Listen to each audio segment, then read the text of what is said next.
From the first cold start to a perfect glide, Forder's dedication is our joy and pride.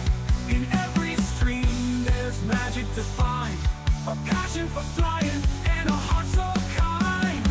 Fly with Forder where the knowledge flows, through the winds of wisdom where the passion shows. He's the captain of kindness, the teacher we need, helping every simmer take off and succeed. So here's the Forder, our guide in the air, a pilot of patience with a heart that cares. With every new lesson, our dreams take flight. Flying with Forder, we reach new heights.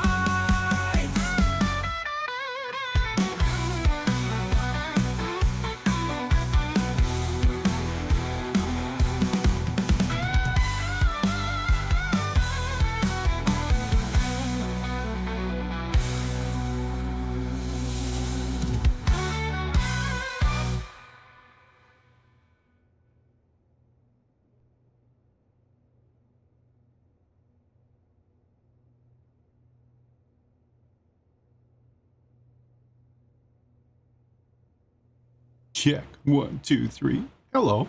Hey, wow. I'm looking kind of white. Hey guys, how's it going? Boy, I should get my studio lights in order here. Something's going on. How's it going, everyone? Welcome to Thursday, and welcome to Twitch. Welcome to YouTube. We're doing simultaneous live stream here because we're going to unveil this beast. Oz, you had it first. What do you think of it already? You had it first. And Charles Farmer got the eye tracker working. Yeah. Although it makes him dizzy, though. Well, it's gonna make it makes me dizzy too. I was using it today too while I was flying the helicopter. But you know, the helicopter. Do you guys know which one I'm talking about? That one? I don't know. I should have a recent thing here. Maybe I do. Maybe I don't. Coming up on Tuesday. On Tuesday's lesson is going to be this baby. I can find my poster for it. I should have had that ready to go. I was so excited about the 130. Like, I'm just... So let's go find... Yeah, it's one of these guys here. Right here. There it is. This guy. So on Tuesday, the lesson is on Cessna CH-1. I've been flying this yesterday and today. And talk about lots of fun. Having to get my helicopter controls in order here in Florida in my studio. So that's been a lot of fun and a challenge, and it's going to be great. Howard, coming up. You're not in Florida. Why? Because you're not. You said, I have to get my helicopter here in Florida. I have to get my helicopter stuff put together. Here in the studio, I have to get my helicopter stuff. Because this is all different controls here in this studio, right? I thought I said here in... No, you said Florida. I did, eh? Well, yeah. Late last night, haven't even installed it yet. Come on, Oz, I will get it in there. Charles Farmer says, where do you buy it, Oz? Where do you buy it? Do you have to go through Blackbird? Right now, it is from Blackbird Simulations only. From their website? Yeah. Available now. Because it's not a full release. It's only a alpha. Let's give you this. Let's give you this. And welcome to everybody also on YouTube. If you don't know who we are, I'm Howard Forder of ForderLearnToFly. This is my co-host, Andrew. Hello. Andrew's from the East Coast. I'm from Ontario, Canada. So we are here to present tonight our first impression of this baby. Go ahead, Ace will be happy. Why will Ace if you go to the short configuration? How do you do that? When you pick the plane, go to variant. Go to gives variant, you two. Go to short. Well, when okay. if you go to short, one of the liveries is the United States Blue Angels, Fat Albert. Fat Albert. I was looking for it. I guess I was looking in the long one. I was looking for it in the short one. Because it's in the short. Son of a gun. That's going to be fun. Let's go see what Andrew's looking at. You have it on your screen? Yeah, show it, Andrew. Show it. Show it. Show it. Look at that. Oh, you're just going there. Just give me... No, it's showing you that one because you picked it. And then that. Right? Yeah. CYTR, everybody. That's where we're going. Fat Albert is the Blue Angels support airplane. The famous C-130. I just saw it live in Lakeland in Florida a few weeks ago. Charles Farmer. He's been here for 5 minutes. He's done Charles it already. Farmer's in the house. How can you tell? It's becoming a trend. Charles, you're supporting these people. That's an expensive endeavor, my friend. And then Ace. And then Ace is jumping in there too. Mr. Generosity. We got like Mr. and Mr. Generosity. Holy moly, you guys. This is amazing.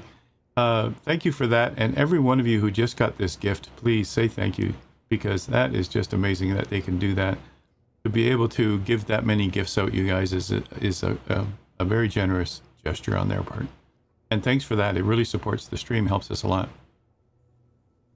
And, you know, all you had to say was the Fat Albert for the Blue Angels, Andrew, and Ace jumped in there too.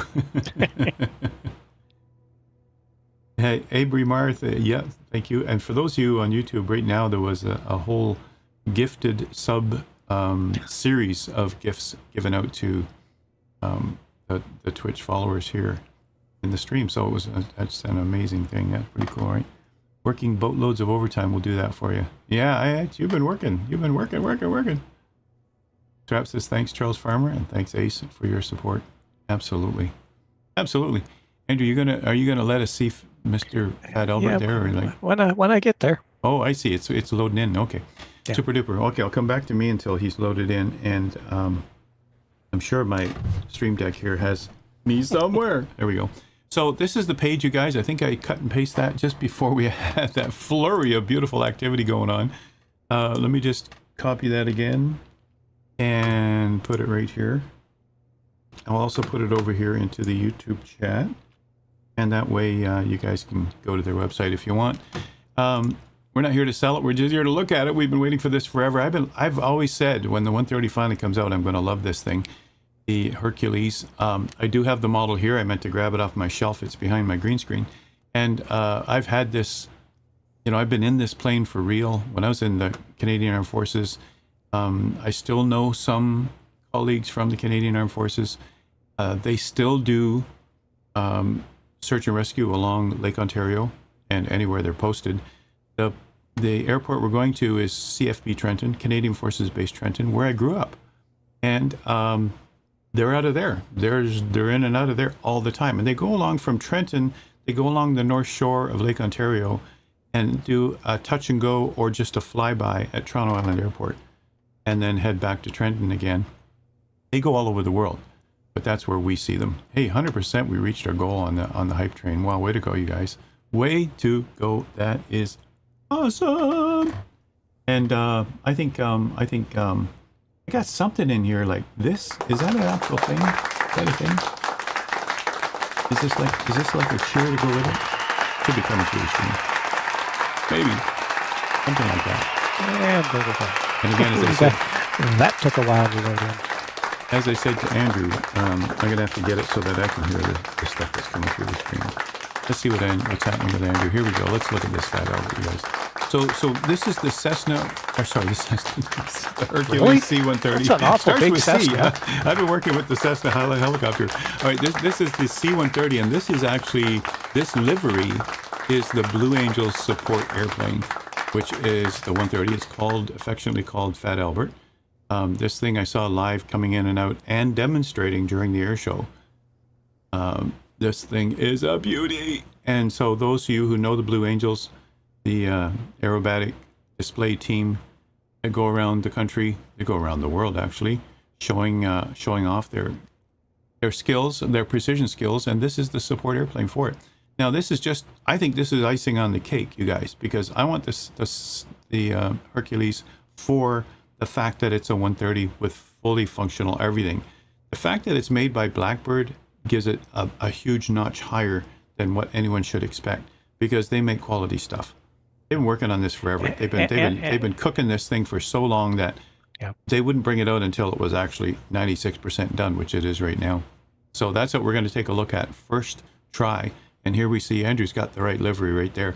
I'm going to use the Canadian livery on mine, the Canada livery, like you see in this picture here, right here. If I get my switches in order. And this one has the Canada logo on it, the Government of Canada logo on it. And this is what I saw for years, even growing up as a kid. This is what I saw coming in and out of Trenton. And later on started, I think only been in it 3 times, but still have been in it in the back cargo space. It's noisy. It's cold. You only have nets to hang on to with your hands on the side of the wall. Big, huge cargo plane. Anytime there's an emergency anywhere in the world, they dispatch a bunch of these and they take a bunch of supplies. And so that's the sort of thing that you'll see happening, just like other countries do. And so it's a big, beautiful beast of a plane. And this is why I've always wanted to fly it. You guys have seen me fly the Caribou. We were in the Caribou, the DHC Caribou. What we loved about that is just it's a twin engine, but it's also a big beast that they use for cargo. This is the biggest beast they have in the Canadian Armed Forces. There's obviously bigger than this in the United States Air Force. They have, of course, some bigger ones than this that we saw at Sun and Fun, but still, it's a beast. And this is the challenge. You guys can't wait to try it. So if you've gone to the website, the link that I gave you, you'll see it'll give you a bunch of cut screens showing you all the different views. That's what we can go look at live now. And we're going to take it for a live takeoff, Andrew and I. He's probably going through the checklist right now. I haven't even done that. All I've done so far this afternoon was get it running, put it on the runway, and give it full power. And I managed to take it up, pull it around, and get it back again, and somehow get it back on the ground and muscle it back on the ground. So that's what we're going to do now. We're going to go take it for a first look. All I've done is make sure it will actually work for tonight, and we'll see how it goes. You can read about the special features all the way through here. We'll dive into this deeper. You can tell that this will eventually will become a Tuesday lesson where we get to know it inside out. But tonight we're just going to, let's go figure this out. first time, and hopefully do something with it. And that'll be fun. So take a look inside here. I mean, already you can see that there's lots to learn. Look at it all. It's gorgeous. And already just the rendering itself, just the look of the thing inside, seeing it's that right kind of color. It's the worn out paint job that they have inside where the things that are touched the most are worn. That kind of thing that you'll see.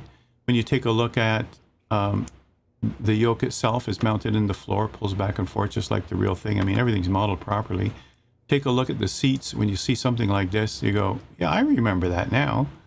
And looking at the back, the navigator's seat right there, everything definitely looks heavy-duty military when you look at this thing. All the rivets around the windows. There's the HUD. I don't remember seeing such a thing, but, you know, I'm talking years ago, you guys, since I was actually in it. But it looks like it's a clickable. And we shall see it as we go along. Maybe in the middle. Maybe over here. Maybe down here. Up at the hinge. Up at the hinge, right here. No, the hinge is at the top. Here we go. Yeah, there we go. By the... Look at that. That's cool. So right there, this little hinge part here, the lock. Well, that's actually the lock. Yeah, that's what that is. Okay, cool. Very modern version. Yeah, I don't remember seeing that. Yeah, that's for sure. Ooh. So just starting with a first look here, and then we'll go over and look at Andrew's version of it, because he's got Fat Albert out there. And you can just see over here, just by hovering, and I leave the tags on when I'm first learning an airplane, you guys, and just hover around, looking around, the steering tiller. As you see on a lot of the bigger planes now, they have their own steering tiller, which restricts how far the wheels can turn at the front. Some will have a 120-degree turn, you know, altogether, you know, from left to right. Some have a very narrow turn because they don't want it to go too sharply. Different than the actual rudder pedals themselves, which control the rudder at the back. My first look, trying the controls to make sure I've got the right profiles. My rudder, my pedals, and my ailerons are all working. So, you know, I haven't even tested the flaps, haven't tested any of that. But just having a first look, looking inside the plane, familiar stuff, a typical FMS kind of MCDU, which, as you guys know, that's not a familiar thing for me. It's familiar for a lot of streamers who do airliners. It's familiar for a lot of you who do this kind of FMS. You know, inputting your initial data, getting your flight plan, making sure that it's working and contiguous, and then using that to get going. We're just going to be doing a VFR flight. We're not going to be programming anything. We're just going to fly the plane, all right, which is what I do, all right? I'm just going to fly it knowing basic flying principles. When I look around the plane, just looking at some of the things that I see here, parking brake, gear, important stuff, right? Engine instrumentation in the middle, so I can watch all 4 engines right here. All right, and right now I am running. I spawned in and I'm running. And here I see 4 engines running.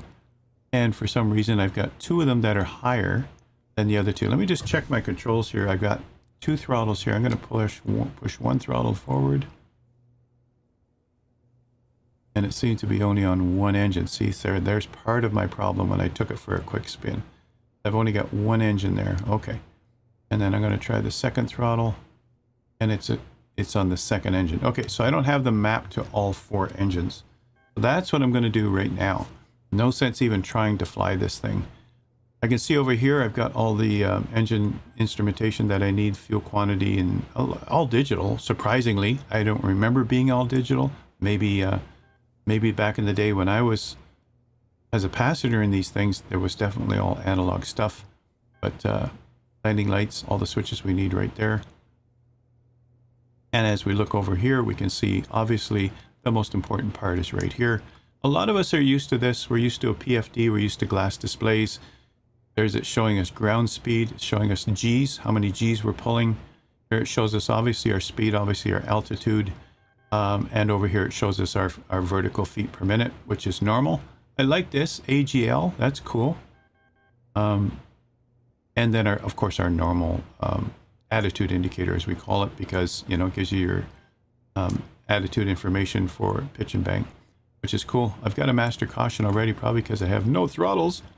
My backup instruments right here, kind of interesting. That's your typical C-130 that I remember, with the worn edges. Pretty nicely done here. I really like how they've done it. Something plugs in there and it's not there. And then you can get down here. We're obviously going to see things like lighting. We're going to see things like all the switches that are needed for all the internal stuff, dimmers and stuff like that.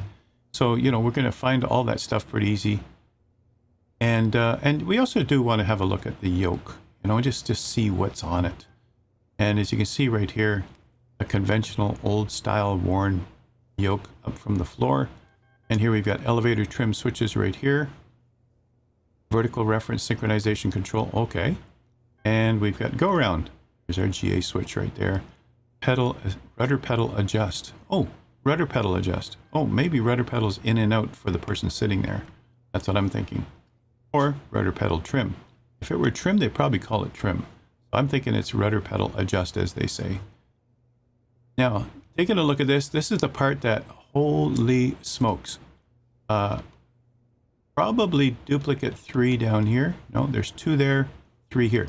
So maybe this one is common in the middle. It says COM on it. The other ones just say main menu, main. So I bet 2 of these for this pilot, 2 of these for that pilot, and a keypad in the middle. The keypad in the middle, COM, nav, and whatever else is here. The ECP button. But main menu, and look at all this stuff. Wow. All right, so all I'm concerned about right now is just to get the thing going. So I obviously have no control over these 2. Let me just try my blue levers. My blue levers were already mapped to propellers in the past, so they obviously aren't going for throttles. I think what I'll do is I'll map 1 throttle to 2 engines, like the 2 inside engines, and 1 throttle to the 2 outside engines. Is probably the best way to do it. So that's what I think I'll do first. Now, Andrew, I'll go over to you while I'm going to do that, just to see what you're up to. What is it that you have discovered you want to show everybody? Or are you going through checklist stuff? The eyeball doesn't take you anywhere, so that's annoying. Ah, so that's what they mean by 96% done, right? Yeah. Let me just come over here and move. I'll move me out of the way. I think I'll move you out of the way so they can see what's going on, Andrew, as you continue. We'll let them watch what you're doing there. And I'm going to full FADEC, so I won't need proper condition levers. Okay, Oz. Yeah, I see it. I remember in the highlights for it, it said full FADEC. But I better map something here. Take off, max, flight idle, ground idle. Yeah, and it's 2 split levers. Yeah, that's what I'll do.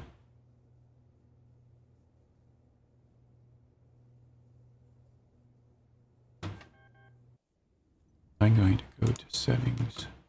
And once I figure it out, I'll show you guys what I've done with the with the levers.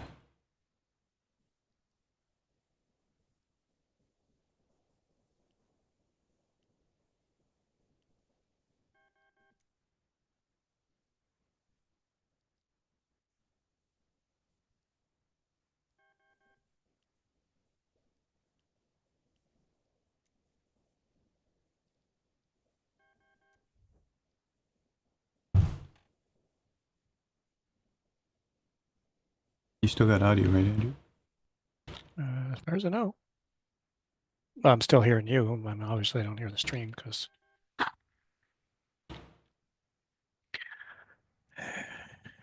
And I'm just making a profile for the Dirty 30, so I'm just going to go take a look in there. Throttles.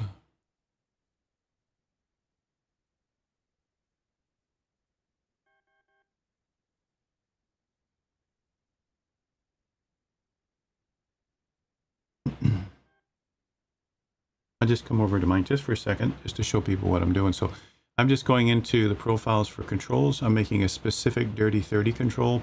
And what I'm doing is simply assigning 2 throttles per lever. That way I've got 2 engines per throttle.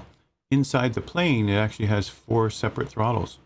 So I might use my blue levers as separate throttles too, because that way I've got control of 4 separate engines, right? So I might do that. So that's what I'm working on. So we'll just go back to Andrew. Well, you can see what he's doing while I do this.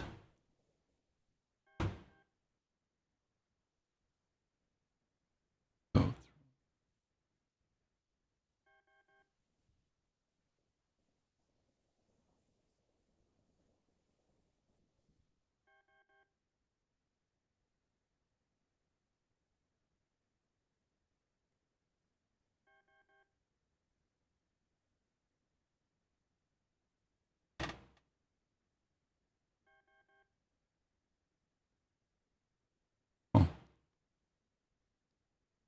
oh, that's keyboard.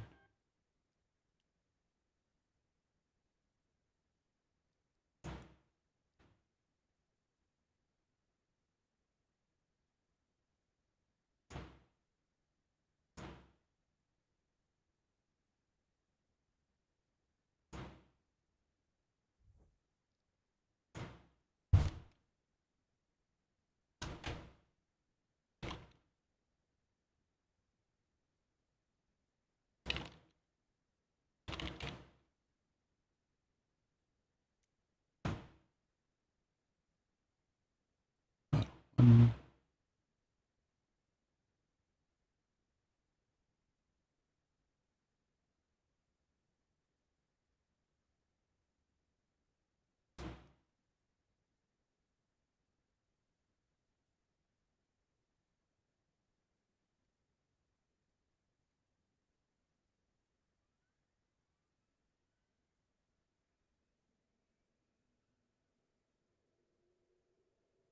All right, let's try that.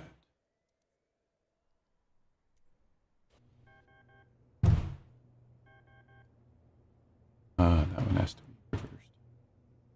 And 4.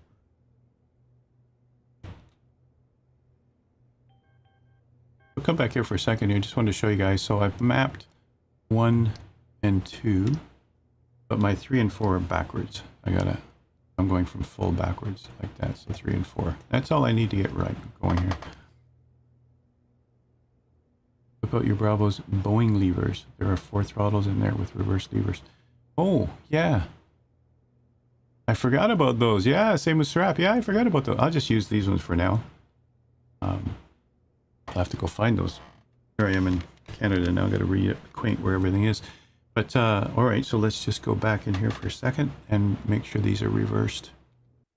Back into here. Back into settings here. Bravo.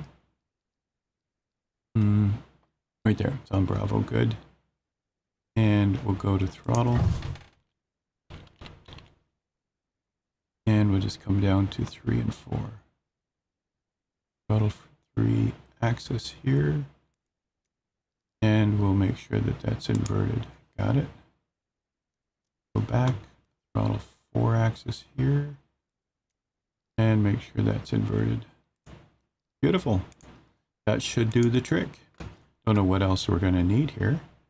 Resume. Let's see how it goes. There's another plane on the runway. Wow, we're all crooked. Am I crooked? Yeah, I am crooked. Ooh, look at this. Let's go the other direction. Oh, because my throttles were backwards now. Yeah. All right, I'll restart it. But anyway, there's left, right. Left, right. Okay. Or sorry, 1, 2, 3, 4. That's it. Good. That's all we need to get going. Look at this. What is this little baby here? OAP computer cursor. Okay. Kind of a handle thingy. What is it? Let's have a look down here. Cursor control. Huh. So there's lots to learn. It's going to take a long time for this plane to make it into a Tuesday lesson. It might have to be 2 lessons, like a basic get rolling and get comfortable for overview, and then it's going to be a more advanced with all the extra advanced stuff in it. Look at it all. And we've only just begun. Yeah. So let me just have a quick look here. A little bit of throttle on 1. Oh, it goes backwards. Then it goes forwards. Don't get it. Okay, let's go here. Forwards. Forwards and forwards. Good. All right, we're going to go full blast and get going. That's what we're going to do. All right, let's see if I can find some kind of normal screen here. There we go. There's a normal screen. Look, windshield wipers. Oh boy, I bet you that's up here. What I think I'll do, just for the sake of the first flight here, let's just put the HUD back down because it's got the important information. I have no idea stall speed. I have no idea rotate. I have no idea on anything except we're facing the wrong direction and we're going to run out of runway. So let's get oriented back on the runway. Probably where Andrew is, I guess. I'm going to give it the far right throttle, get rid of the parking brake, and just kind of, you know, use an engine to turn, I guess. You know, right on the runway. Whew. Take the power back off. That's kind of cool. Oops, oops, oops, it's still spinning. I have power off. I mean, I have it on idle. Oosh. I guess I pushed it too far. Okay.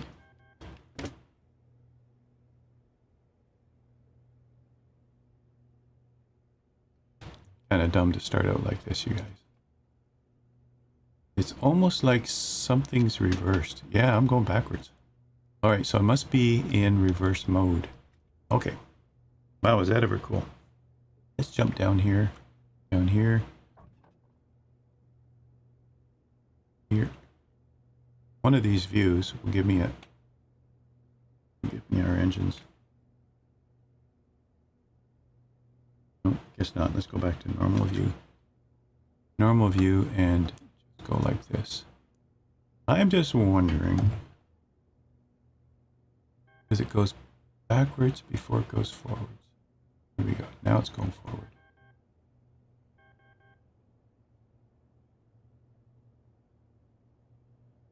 All right, we're going to give it some power or some sound so we can hear what's going on here. What a sound! Ooh, pretty loud. All right, what a sound. All right, not quite sure. Let's do this.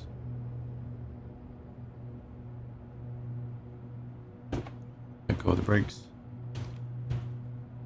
Get situated on the runway. Going to the right. Wow. Okay. To get us in the right position, I'm going to get ahead of Andrew here. I'm just going to put it into slow mode. And Andrew's off the tarmac. Did you leave, Andrew? Andrew hasn't gotten his engine started yet. He's still looking for things. Oh, so somebody was in front of me. I'm just going to come back down here. So runway 24 at... Oh, there he is. Okay, I'm going to go ahead of him. All right, runway 24. Hey, Manx, did I see you in an airplane beside us? What are you flying?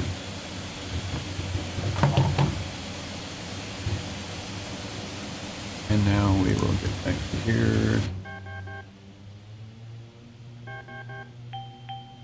All kinds of errors, all kinds of noise. Don't you love it? All right, back to normal. I'm going full throttle. Looks like my brakes are already off. Needles are alive, if you can call them needles.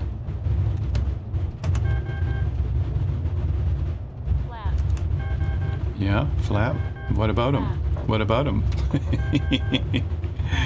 I think at this, oh, it's automatically just, I didn't even rotate. It's automatically rotating. All right, let's see if I got control here. Good. Okay, gear up. Let's see what that looks like. Oh, listen to that thing. Gears going up. Yeah, beautiful. Let's go in a little further here just so we can get a better view here, you guys. I'll turn the volume down in a minute here. Holy moly, I'm pushing forward on the yoke here like a lot. All right, let me just trim that out. Beautiful. Let's take up another flap. Okay, there we go. That's why I'm pushing so hard on the yoke. And one final flap. And there, now we're clean. Let's see what happens. Right below me here, that's CFB Trenton. That's the town of Trenton, where I grew up. In Trenton, Ontario. And I went to Trenton High School. So a big hello to any friends who are tuning in from my hometown. I'm taking the 130 out, and this is exactly what it was like back in the day. Anybody want to come to this area? There's great fishing both winter and summer. All kinds of fishing huts in this area. Ice fishing. Drill your own hole, drive your own car out onto the bay. That's the Bay of Quinte, which is part of the Lake Ontario. All right, I'm rocking and rolling. I'm still full throttle, so I'm going to start working inside again. Get my cursor back here. And I'm going to pull back some power here. I'm going to try to find a view that lets me see the engines. No view with my hat switch. Try shift 1. Typically shift 1 gets you to the engines or gets you to some kind of display. Like that's the closest I've got, but I gotta go like this. All right, let's pull back power to some kind of cruise configuration. Boy, that really jumped. All right, take it to that one notch that I see there. I'm gonna take it back to that sort of middle notch right there. It's a FADEC control, as I think Oz mentioned it, you guys. Back to normal view. And let's get an idea where we are out that away. Oh, look at this. System color code. The pipeline system color code. What? Wow. And let's see how it works. Oh, it's got a really nice feel to it. When I turn it, it feels heavy, you guys. It really feels heavy. And looks like I'm around 3,800. Looks even like it's a radar altimeter at 3,800. And this will be my barometric altimeter, probably. I'm guessing. Don't take my word for it yet. I don't know. I haven't studied a darn thing, but I love it. I love it. I haven't even looked at the documentation. All right, Dougal, how you doing? My friend, Dougal's in the house. Great to see you.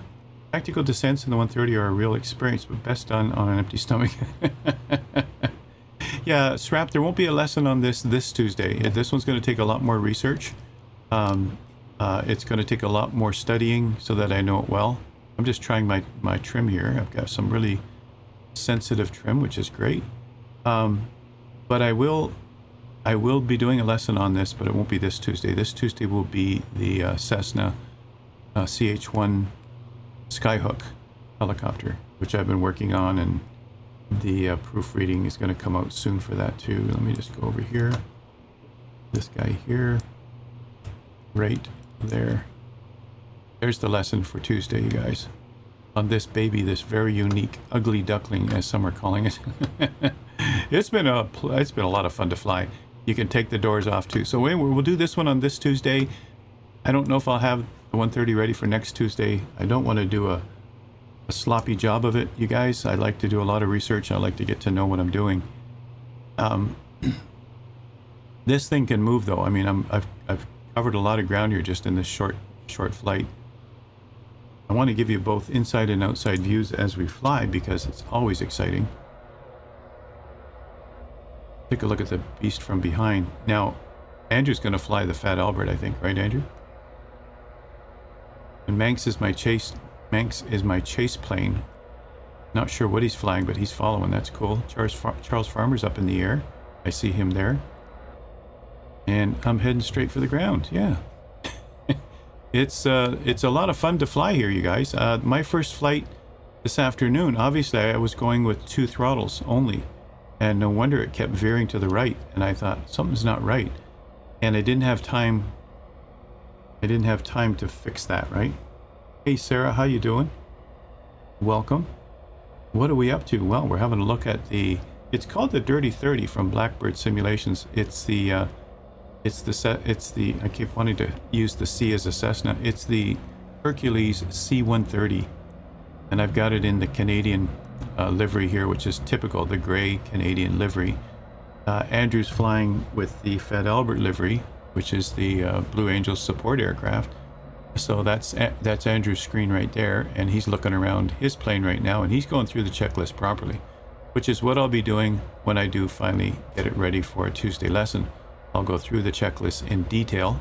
Andrew and I will both fly it at the time, and we'll make sure that you guys understand it even better than what I'm doing right now. Right now was a first look. I just fired it up and went and just said, let's see what goes on, and this is the end result. I've got it at about half throttles, and it's coming along beautifully, flying nicely, great handling. Here's the baby with the underbelly. Let's try a couple of things here. Here's some landing gear opening up. Wow, 2 doors open there at the bottom. At the front, 2 doors open. That's kind of interesting. What a beast. I've actually seen this in air shows in Trenton when I was a kid. I was a teenager and in my early 20s. I was in the Canadian Armed Forces in my early 20s, and I have to say, seeing this thing at an air show, it would have the back open. I haven't figured out how to open the back yet, but we'll figure that out on stream tonight. But we would take this thing, they would take this thing, bring it in close, and they would actually push out a tank or a Jeep or a truck or just a cargo load with a parachute on the back. And it would skid along the ground with the parachute until it stops as they took off, so they would come in nice and low. It's a touch and go, let the cargo go, and then leave. And it was like, holy smokes, they don't even have to stop. That was pretty cool, right? Oh, he's in the Spitfire. Thanks, Super Ty. That's great, right? Trap, you're joking about the lesson, but you're absolutely right. You guys know me. It's like Super Ty saying, you should do a lesson on that, Howard. And I do. And I will. This thing, I could do exactly the same as what it does in real life. I could take this thing along the north coast of Lake Ontario, do a touch and go at Toronto Island Airport. Now, you guys, for those who don't know, Toronto Island Airport on Lake Ontario in Toronto, where I learned to fly, only allows propeller planes. No jets allowed. So this is still a propeller plane. So that's why this can still go in there. But also they also have military precedents too. So if they had to go into Toronto Island Airport, they would do it. And they can stop on any runway. I mean, Toronto Island, the longest runway there is 5,000 feet, 4,800, something like that. This thing can easily stop. And on short runways, dirt strips, you name it. How far am I? Oh, Mountain View. I'm way over there. Mountain View is actually the home of the boneyard, you guys, for the Canadian Armed Forces. Probably not now, but that's where they used to put all of the old carcasses. And I wish back in the day I had actually gone there and did something with it, because getting a cockpit out of there or getting some kind of parts out of there would be so cool. Not anymore. There's the town of Belleville. I also went to college there. My first college degree was in Belleville. Actually, my first one was in Kingston, but Belleville was my first one for my change of my career. Kingston was for electrician, Belleville was for electronics, and Loyalist College there. And we should be off to the left here. If that's Belleville, Trenton should be, yep, right over there. There we go. I know these waters well. I've sailed them, I've fished them, swam them, during the college days, skinny dipped them. I mean, this is the old stomping grounds, you guys. I'm having trouble controlling this. I'm over controlling it. So I'm going to have to do something with the trim. I'm touching the trim and it's taking a nosedive. So I got to figure something else out there. Shouldn't be that sensitive for the trim. All right, back in. Loud propeller plane wise, it's about as loud as some jets. Yeah, it's interesting that, you know, Toronto Island only allows propellers. You get the Dash 8s in there, you guys. The Dash 8s, when they do reverse propellers, you hear those. So that's why they don't allow any traffic into that airport after 11 o'clock. People actually do live on the island. They have a 100-year lease that keeps renewing every 100 years. So here I am traveling along the north shore of Bay of Quinte. I'm heading in towards Trenton, you guys, at 221 knots at 1G. And let's see here. Ground speed 228. Whew. All right, let's see how far back I can pull this thing. I have no idea the flap range. Probably if I looked at the, like the PFD kind of screen, I could probably figure it out. All right, I pulled my power back. It doesn't like it. Let's just see what's going on here. I'm going to give it some flap too at some point. I don't know the flap range yet, but let's just try one. Obviously it doesn't like something, and I can't keep it steady. Okay, let's have a look here. Not going to do a landing yet. I'm going to just do like a precautionary inspection, like you would do with a seaplane, looking at the water below to see if it's clear before you come in for a landing. Typically you get down to a few hundred feet, do a low pass, see if everything's good. I'm just going to do this so that I can see if what my landing configuration should be. I might even turn on my head tracker so I can have a look. All right, so I am pretty low. Here's the runway up there. I'm pretty low here, 126, 125. All right, and my power is almost idle. Okay, that's the problem. Let's just give it a bit more power over here. Shouldn't be idle. Here we go. Let's do the other two throttles. Probably about there. Okay. Might even try the reverse propeller once I land, but you know, there's lots of runway here. This is obviously where, back in the day when I was a kid here, the 707 flew through here too. You guys remember I did a lesson on the 707 out of Trenton, same airport, because that's where they were in real life for me, the 707. And the military, of course. That was my first airplane ride too, the 707. And now that I'm heading for the runway, I can see I've got too much power. When I joined the Canadian Armed Forces as a young 19-year-old, my first plane ride was in a 707 from here in Trenton over to the East Coast, Cornwallis, Nova Scotia. So I'm not down to the runway, of course, but I found that as I was heading toward it, I was really speeding up at about 150 knots. Okay. Let's make it dirty. Let's make it a dirty 30. Let's get the gear down and some flap, and let's just see what that looks like. Altitude, altitude, altitude, altitude, altitude, altitude. Okay, I hear you. Let's have a look from the outside. I should have some flaps down. I should have gear down. If I can do a level flight, see what kind of speed we get out of that.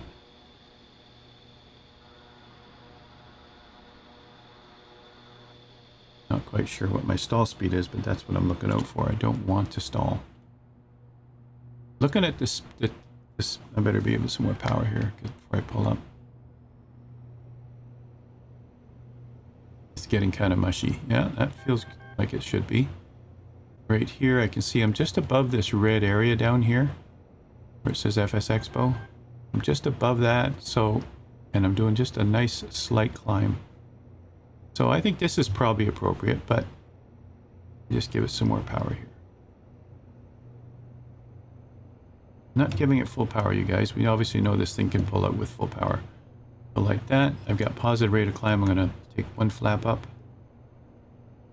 Get back positive again. Another flap. I love this thing. It feels heavy. It feels like it should. But obviously, yeah, I can see this rising up. My pitch was too high. Probably no more than 10 degrees, so I'm not quite sure what I got there. All right, let's try something else here. Let's turn on my head tracker and center it. There we go. 126. Just have a quick look here. And what am I at? 10 degrees, 15 degrees or so. Let's just bring the nose down a little.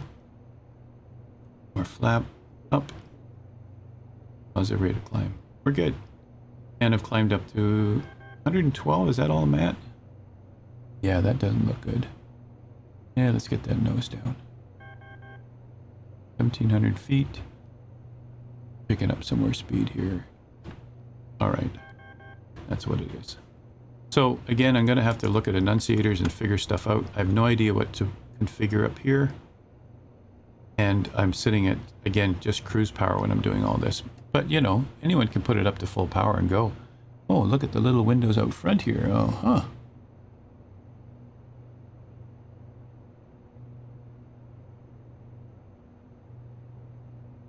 Windows up top also. Look at the visibility, you guys.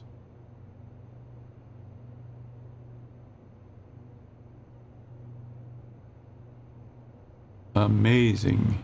Loving it. All right, this time I got to come around and get my bearings first, and then I'll come around and I'll attempt a landing. I got it down slow, but it looks pretty dicey there. I got to watch how slow I get. And see if I can do at least a touch and go or a rolling touch and go. We'll see how that goes.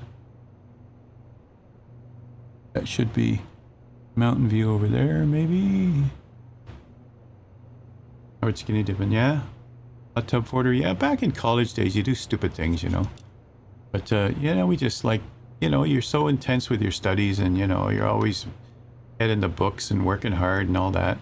I was what they called a mature student in those days because I was going back to college to get a new career. Because of my health, I had to change from being an electrician over to something that's easier on the body. And so I became electronics service technician. Found out later that that's hard on the body too when you lift up TVs, you know, big floor consoles up onto the bench isn't good for your health either. So I had to change my trade again. It's the only reason I had to go to college more than a few times. But, oh, there's the airport there. Let's come around on a downwind like we did. Let's do exactly like we did, and this time we'll slow it down, make it dirty, and get it in there. Now my gear's still down. I'm going to leave it down because I am on the downwind. The other side of the bay here, so let's just get that going. If I can get something steady here. 160. It almost looks like that's the fastest speed right there, and I'm only at half throttles. Huh. All right. I'm going to bring it back to less than that. I'll look at numbers later, you guys. So I'm just looking at the dials and sort of dialing in something less than what I was at. Because I don't want to be at max speed here. I'm 58. And typically on down when you start setting up, and as you turn to base, you do first flap. They would typically do straight in approaches. Of course, they would use the ILS here in Trenton, but I'm just going to do visuals for now. They also did lots of visuals. You'd see them doing circuits. And that's what I'm doing right now. Altitude right now is 2,500. What's the altitude here, Andrew? You know? 300 feet maybe? Somebody's at 300 feet. So that must be them on the ground. Maybe it's 300 feet. Because, you know, there is the Trent Severn dam system, waterway system, where it starts in Trenton. 283 feet. Okay, so circuit height here will be 1,200 feet. And I'm sitting at, looks like 1,900 right now. I'm just doing a visual looking at, saying, you know, visually it looks like it's right. Wow, that's kind of a... Whew. There's a bunch more dials and switches we don't know about yet. And we've got Ferns Field. Oh, that looks like fun. Maybe after I get to know this plane well, we'll come in and try to land there. You know what I mean? Look at the thing. We could do that, couldn't we? You want to talk about remote landings? Ooh, Ferns Field. Yeah, that sounds like fun. All right.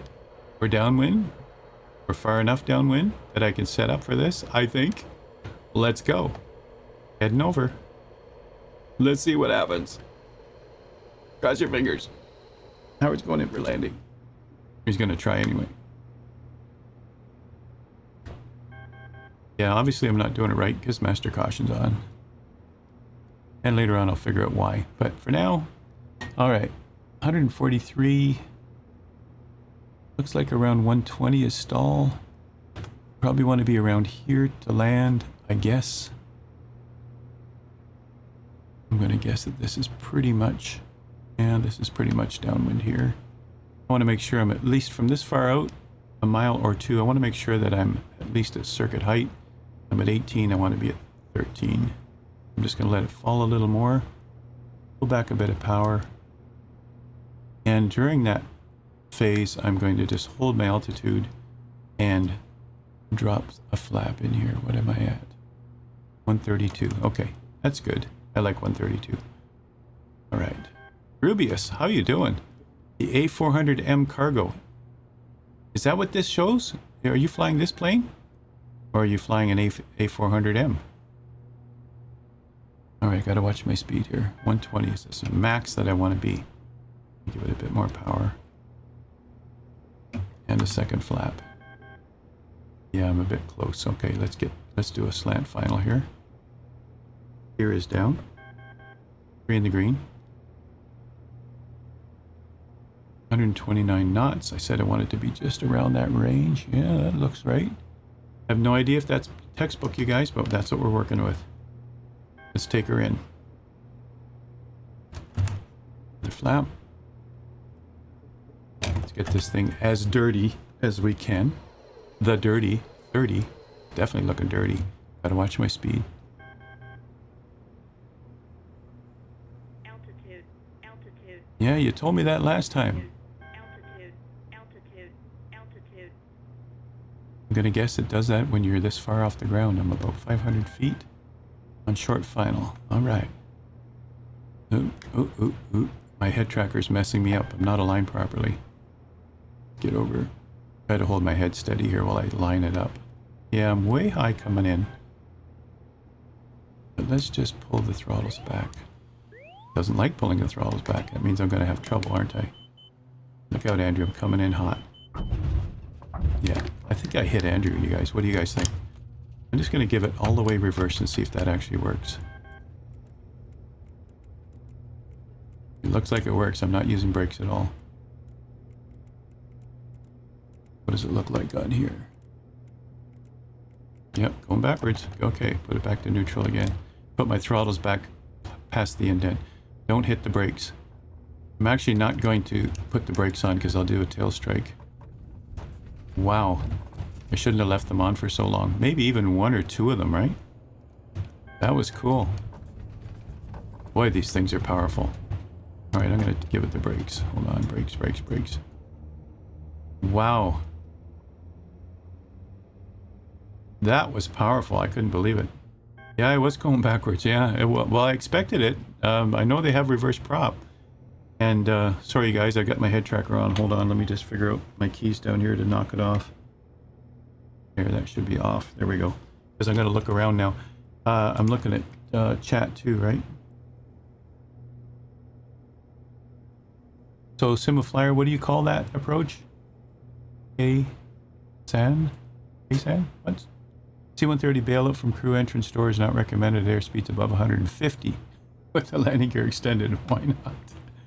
Nice, this plane put the spoilers up for me, knowing I was running out of runway. Oh, really? Charles, are you here? You're here. I saw you. Oh, yeah, you're up here. So it's showing up as an A400M cargo. That's you also, right? Okay. And it put the spoilers up for you. Andrew's moving. Andrew's in the air, or he's running down the runway. Let's go see what he's up to. I just saw him go past me. Look at him go. All right. He's airborne. Fat Albert lives. Ace, look. And you guys, Ace of Spades, a co-host here on the channel also, who's probably listening right now. He's done some professional photography around the world where he's been. And one of the air shows at Oshkosh, he took a picture of Fat Albert, which is something that could be sold as a portrait in an art gallery. He did so well with it. I loved it. He shared it with Andrew and I just so we could see it. And it's this plane that Andrew's flying right now. It's the Fat Albert livery that Ace has photos of. So I know that Ace, it's, you know, close to his heart, this kind of plane, this kind of livery. So that's pretty cool. We get to actually do it. The full POH for the C-130. Jeff, thanks for that, man. Thank you very much. I've got work to do. I'm not going to do it for this Tuesday because I'm already working hard on the Cessna CH-1 Skyhook. But definitely I'm going to work on that. And it's definitely going to be a Tuesday lesson, you guys. That is cool. Thanks for that. I've already started taking pictures of inside outside. I'm also going to pour through the manual and the checklists. Andrew, that looks awesome. Side view, my friend, side view.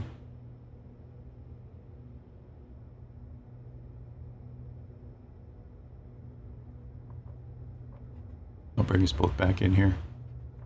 Oops. And while I was doing that, I was going backwards.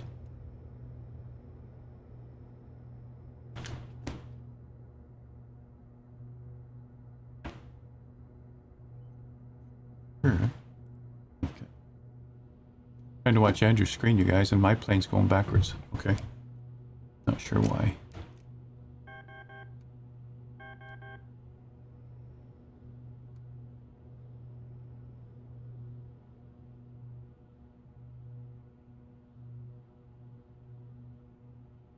Awesome. Awesome. What are you thinking so far, Andrew? Out of all the things you're saying, I can't make out what your impression is. That's because I haven't said anything. Oh, he does have a live mic. Okay. Yeah, no, this is going to take a little bit of fooling with. Fooling. I thought there's It's a science. There's no I thought fooling. I thought their Cessna 310 was a bit of a nuisance. This is a whole lot more than that. It's a whole lot more nuisance than you thought. Yeah, it's big, right? Yeah. He says, LOL, not professional and not around the world. Amateur and around Wisconsin, Illinois. But, you know, Ace, I don't think you realize the art that you have. I mean, we see it when you do streams, too. You go to live weather and you have it set properly, and it's just like an amazing... The photos that he has taken, you guys, are professional grade photos. He could sell them as others do. And it's just amazing he could end up doing that as his whole career. And then he wouldn't have to work so much overtime. You know what I mean? Jeff, let's see. Amazing how much work. Oh, thanks for that. Yeah. Hey, it's fun. I'm retired and I'm doing what I love doing. This is why we're doing it, you know? It was hard to do when I was working because I was studying and doing labs and teaching boring IT stuff all day. And then I would jump into the studio and go, let's fly. And so a lot of those lessons were really rushed in the evenings after I finished my homework, you know?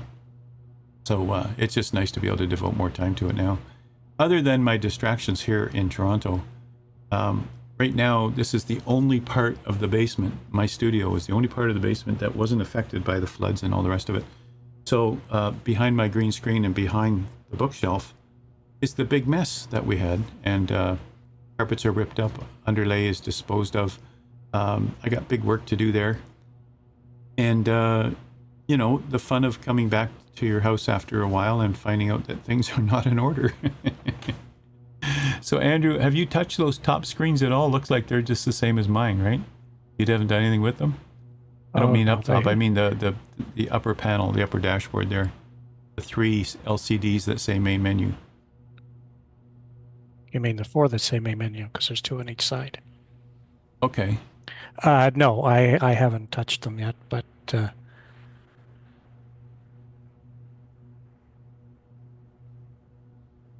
there's a lot of things in there that that you can, like, for example, and I only know this because I watched their Blackbird's State of the Sim address video the other day. There's this one here called lighting. You can actually adjust the lighting on every individual little screen. Now that's a make-work project. I just want to fly the plane. It's like the movie Executive Decision with Kurt Russell and Halle Berry, right? He says, "What am I forgetting? What am I forgetting?" She says, "Just fly the plane." And that's what I just did now, you guys. I muscled the plane off the ground and back down again. I did it. Andrew doesn't muscle it. He figures it out. He takes his time. He goes through the checklist. He figures it out, right? I fibbed. I started on the runway. I'm still looking for switches and stuff, such that I could get the engine started in taxi and not have them die after a minute and a half. All right, let's see you land. Come on, let's see you land, Andrew. Come on, come on. I did the entertainment already. Now it's your turn, right? So Simulflyer says, during the siege of, how do you say that? Is it K-San? Firebase C-130, resupplies would come in very steep, dump to the pallets out the back, and take off while under mortar fire. Holy moly. Can you imagine? You can't get out of there fast enough, right? And Surly Dev, thanks for the nod there. That's great. Asking Twitch chat to come over to YouTube and give me a follow. That's great. I appreciate that. After plowing through lots of light aircraft and runway lights and overshooting the runway on landing, the 747, David Grant, these things almost land themselves, don't they? Yeah. Yeah. Yeah, what movie is that from, Jeff? Is that the same one I'm talking about? Executive Decision? Because I know he did. He clipped the top of the building on the way on through on the first pass. The second pass, who knows? You know, he was a solo student. I think he was ready for his first solo in a Cherokee 140 when the movie first opens up. Right, Kurt Russell. He's a student pilot, and you know, and he's like, what am I forgetting in the checklist? I mean, it's not that realistic because you don't forget stuff on your checklist. It's in front of your face. It's on a checklist. And so, you know, when he was saying, what am I forgetting? Oh, flaps, you know, and he reaches over and hits the flaps. I mean, during the movie, in the bigger plane, obviously he doesn't have a checklist in front of his face. He's trying to manage the thing, right? So that makes sense. Now, there's a nice view, Andrew. Give me that view again. And zoom in. Can you zoom in with your mouse when you go to the outside view? You're trying to do a landing. I'm trying to just see the beauty of this thing. Look at it. Okay, we'll wait till he's on the ground and we'll admire it some more. Look, you guys. Fat Albert. Hey, hey, hey. That's, I don't know if you guys remember that, but that's like, yeah. Saw 130 do that approach at CYFC. So Simu Flyer, where's that? It's in Canada. FC. I don't know that airport. That box says, yes, do it, Andrew, do it. Same movie, Jeff says, okay. Yeah. I know he did do some clipping along the way. Well, you got some weird lighting effects going on, Andrew. What's with that? Just, you don't have to know where the runway is. Just follow the tags. Go where Grubius is. Okay, I'll be quiet. He's on approach. We have to be fair. Ladies and gentlemen, this is the 18th hole, and he's doing his final pitch. He's going for gold. As he turns to final, he's applying. Can you guys hear me okay? This is fun. I think it's fun. I said I would be quiet.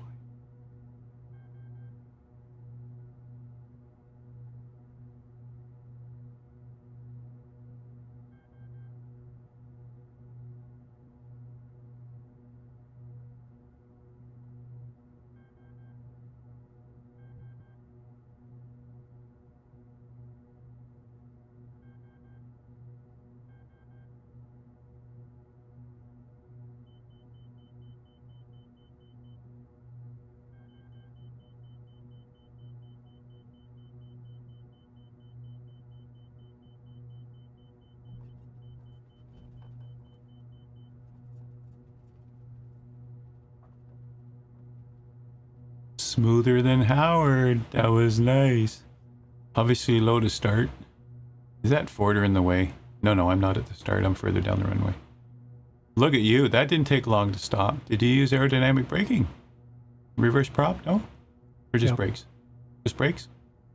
Nope. Throttle's back. Cool. Now we get to see outside views. Let's see this baby. Show us this baby. Make sure your brakes are on, right? Oh man, look at that thing. So this is called the long version because there's a long and a short, right? So this is the long version, Andrew, or the short version? No, this is the short. Short version, and then you can find the Fat Albert livery, you guys. I think I have the long version, and I picked the Canadian Armed Forces. Look at that thing. Looks like you're spooling up. Yeah, you are. Okay. Man, oh man. So the first thing they did at the air show, you guys, at Sun and Fun this year in Lakeland, Florida, is they went with a high-speed, low pass.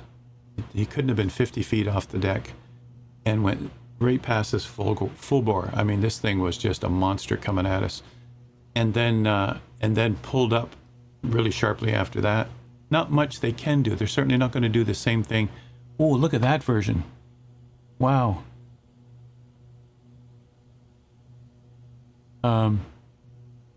Is it the same engines? Yeah, I guess it'd have to be, yeah.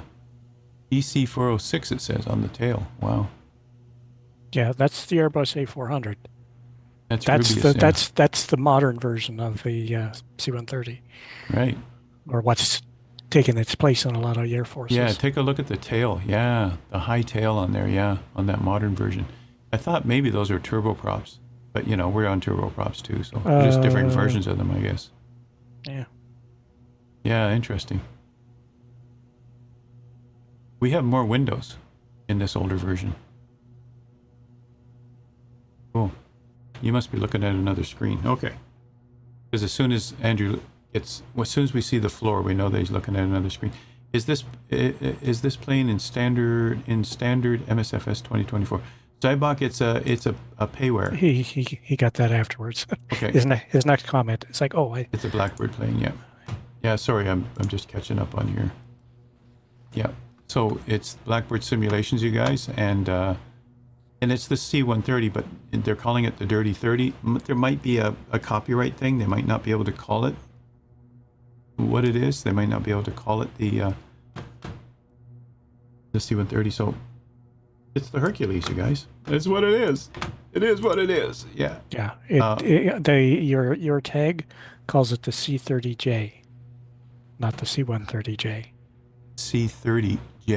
C-30. Okay, cool. And then this one, the manual that Jeff found me is it says right on it C-130T, which, you know, I'm going to find the differences, you guys, but this is going to be as close as we're going to get probably. And that's going to have all the details we need. And I'm going to take you guys through a 6-hour lesson. I'm just kidding. I could easily fill 6 hours with a plane like this, yeah. Yeah, certainly, Dev, that was Grubius with the mirror and dazzling Andrew on approach. So we can blame it on him. Oof. And there he goes. There goes Charles Farmer. Oh, how come we don't have the same livery? I thought you were flying the same plane. It looks like a generic airliner, right? He's in the A400. Okay. Oh, so I don't have it, but you did. Okay. Unique link to get your... Okay. 6 hours. Yeah. Why cut it in half, huh? Well, 6 hours. Nobody... Honestly, there's a lot of people who will not stay for 6 hours, right? I mean, 2.5 hours, a lot of people are going, whew, it's over. Super Ty goes, whew, I can finally go eat. You know, I mean... Look at this, you guys. It's hard for me at FS Expo because I've got to... They're only giving me a half hour this time. The last time I had 40 minutes and I went over because they told me I could. This time I got half an hour. They're telling me I can go over, but the videographers again won't stay long. So what can I possibly do? How deep can you possibly go in half an hour, you guys? You know? So I'm going to have to really get my, and then maybe some demonstration or something. But, you know, at FS Expo, I'm just wish I had more time. I've talked to Evan about this before. I could fill an afternoon of a workshop, an afternoon at FS Expo, easily. We could do a whole workshop. I could fill the room. We could do something really intense. Because once you go deeper, people like that, right? When you have a half an hour, it's got to stay shallow. And so I better get some good points across during that shallow session, but we'll see how it goes. After the stream, executive decision movie. Yeah, that's it, Jeff. Let's do it. Let's do it. www4fmovies.co film executive decision. Is that the actual movie? Is that legal? Can we watch it from there? Is that something that's legal? I hope it's legal. Movie night on Discord. There we go. Okay. We should do stuff like that. Anyway, just gorgeous, gorgeous, gorgeous plane. Let me just go with my camera on the outside and look around. Like this. And it's actually better to go look at this one, isn't it? You know? There you go, you guys. Blue Angels, look at that. Look at that. The real nice view is right here, look. That is awesome, Andrew. Ain't that a beaut? Ain't that a beaut? Look at that. You never get this close to it, you know? Even when it was at Sun and Fun, you couldn't walk up to this thing. It was parked at the south end for a change because there's an airline in the north end now. So, you know, they had to park in the south end. The year before, they parked at the north end of the field where nobody is, you know, the business end of the field, just for security reasons. This time they had to park in the south end, so we had to increase security around the planes, you know, the Blue Angels team planes. So, Andrew, have you found the ramp switch yet? Huh? I see the trim. He's got his trim all the way in the nose up position. Cool.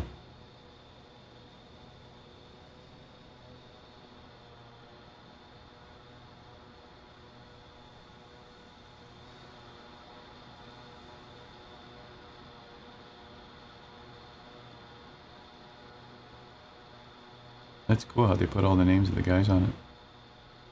Remove tank only, power empty.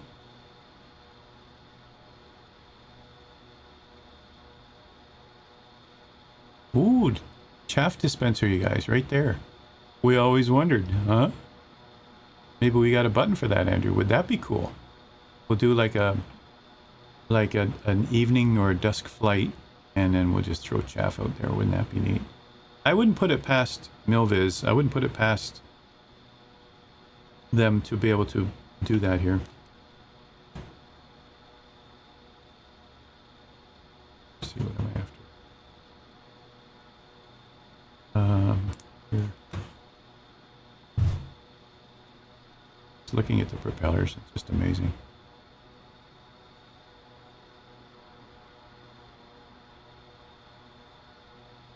Let's go look in the back. Ooh, look at that. Remember I mentioned you guys, we were just sitting at the side of the fuselage and holding onto the nets. When I was in this thing years ago, I've been in it 3 times when I was younger, there weren't even seatbelts. I mean, even in here I don't see seatbelts. We were just sitting there, and when it was bumpy, it was very noisy, it was cold, and we were holding on with our arms to the netting. And the netting helped make it more comfortable, of course, right? That's canvas netting all around, but it was tough. Stand clear when opening. Okay, then. But that's pretty cool, yeah. So I'm sure back here there's a switch, and I'm sure up front there's a switch to be able to drop this. And if I remember, well, the Caribou had 2 doors. It had one on the ceiling and one on the ramp. This looks like it has 2 ramp doors. Looks like it's hinged right there. Uh-oh, I think my plane's moving. But that's not me. Oh, that's Andrew. Andrew's plane's moving, right? Probably right over here. I see right over here something. Oh. We're just discovering. We don't have to do the whole evening of this, but you know, it's just fun to look at this thing. Let's go here. And take my drone speed down to something more palatable. Right there. Even 2's a bit slow, but that'll work. Pump on, ramp position, airdrop. There we go, Andrew. We can do this. Oh, it's your plane, so I can't do it, I guess. Or because I'm in drone mode. Close door, raise ramp. Okay, door and ramp. There we go. All right, I'm going back to my plane. There you go. Oh, you did it? He did it. He did it. He did it. You're doing it?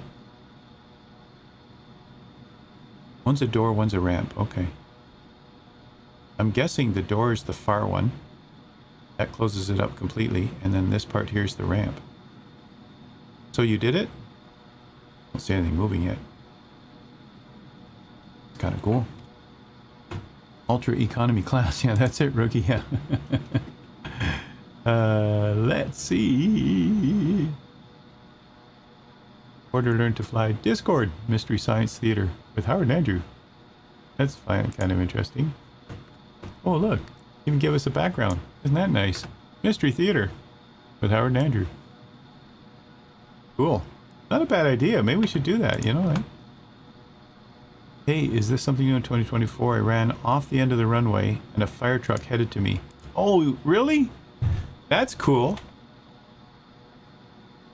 As Andrew figures out the ramp, I'm just going to go see where he is. Where are you? Off the end of the runway, so maybe he went down this way.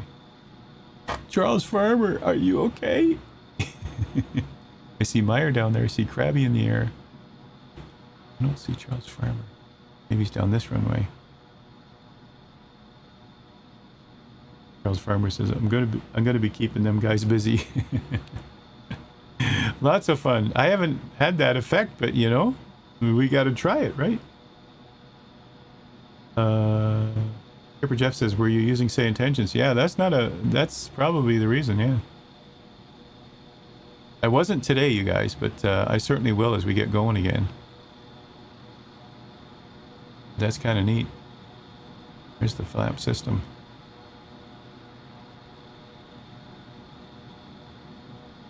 Guess it doesn't work while I'm... Yeah, it doesn't work while I'm in drone mode. Yeah, Charles Farmer, Say Intentions is an ATC using ChatGPT. Yeah, there's a lot of acronyms right there, but it's made by... Brian is the principal developer for that.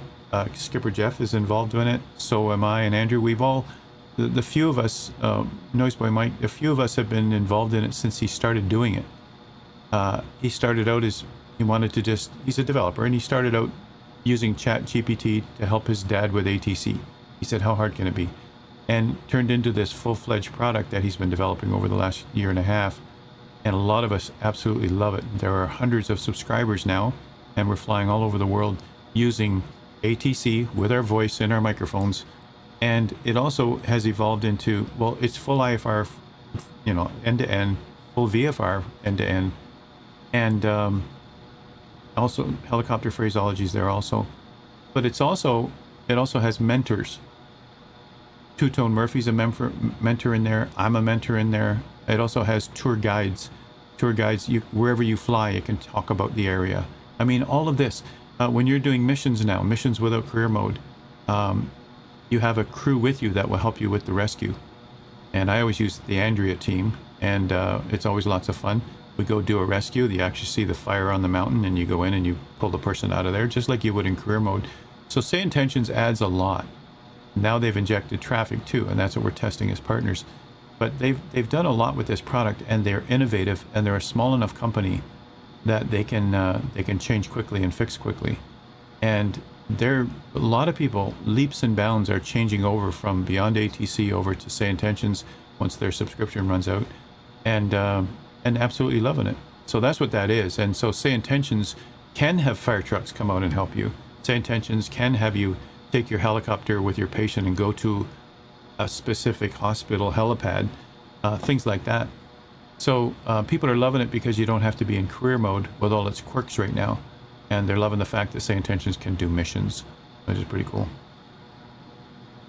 And so there's where you find it. And they do have a 24-hour free trial of the full-fledged product. And then they do have a free component after that if you want to keep using it, which doesn't have the full human sounding voices in the free version. But it still gives you ATC, right? So it's kind of cool. And unbelievable how realistic it is, how human-like it is.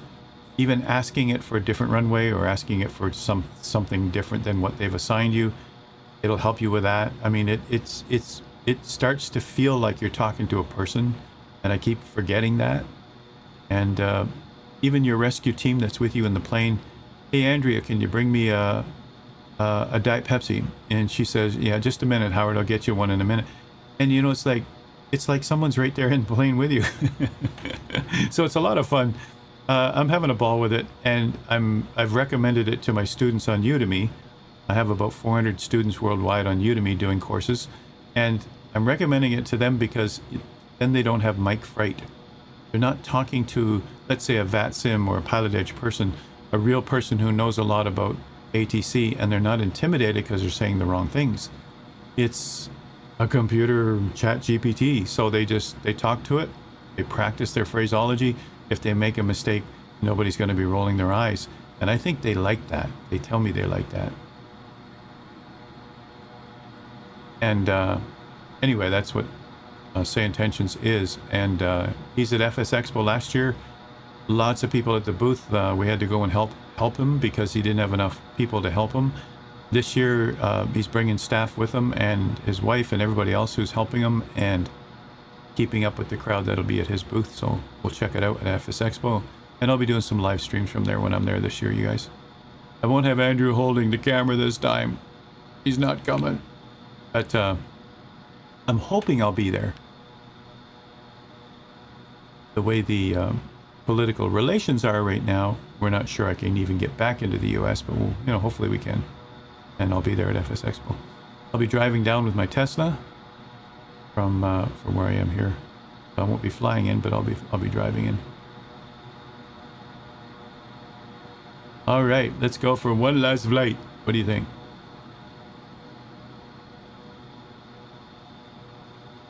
Only Howard would go take a look at the braking system. You know what I mean? Who else looks at the filthy undercarriage? Look at that, how realistic it is. It should be filthy under there. Pieces of rubber, all kinds of stuff. Yeah. Man, the kind of weight that this thing has to hold when it comes down and hits that tarmac. Oof.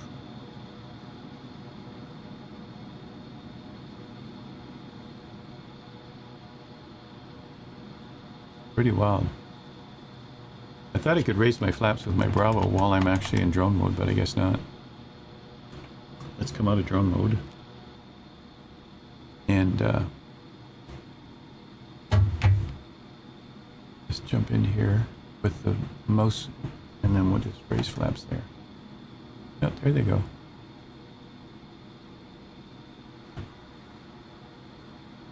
Let's find out what first notch is. Allison photobombed the selfie. No shaky cam. Yeah. Oh yeah, Allison and I have a selfie of us when we were there. Andrew's taken off again. 30-30 short configuration. C30J. That's what it says, Andrew. Are you going with just 2 engines? Is that what I'm seeing?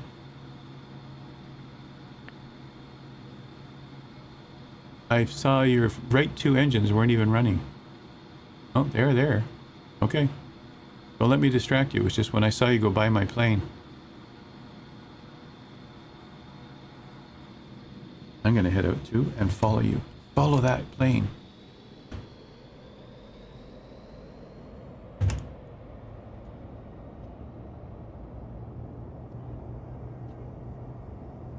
Back and forth here between Andrew and I. There's me taking off.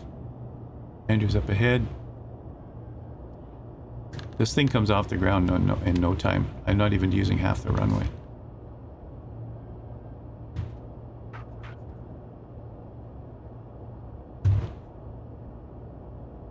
You're up.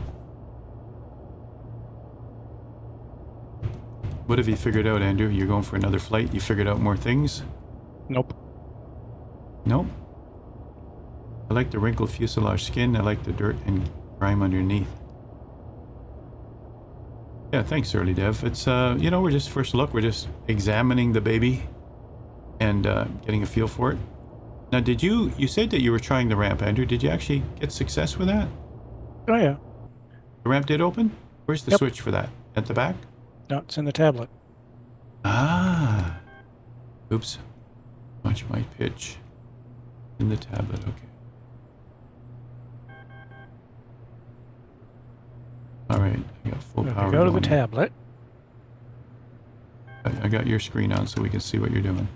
Go us the way. You're on config, general, ramp and cargo door. And then you have to have enough power in your engines coming off to have the open close and auxiliary hydraulic pump not grayed out. And if you want to open it, you just click and hold down on the open button. Really? Click and hold down so you can stop it at different configurations, is that it? Like halfway down? See? Look at that! And you let off the button and it stops moving. So you can put it at Of course, then I have to come back into the cockpit to push the button again. Right. Cool, Andrew. Alright, I'm going to put mine open, and that's the way we'll finish the stream tonight. We're not finishing yet, but I mean, that's how we'll finish it.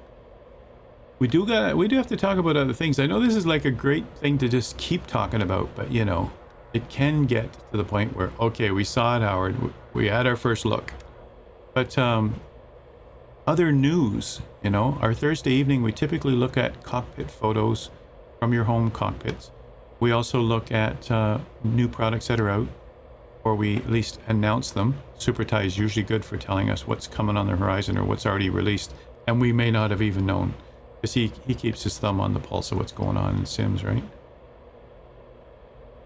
Jeff says 2024 multiplayer still has numerous issues. Multiplayer built into Say Intentions is significantly better and less buggy. And it works across 2020, 24, and X-Plane.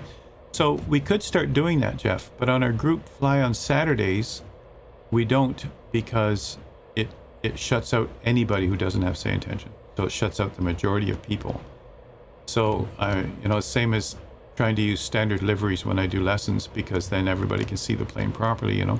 I have to think about the audience themselves when I do these things. But we should be testing that, Andrew. We should actually try that.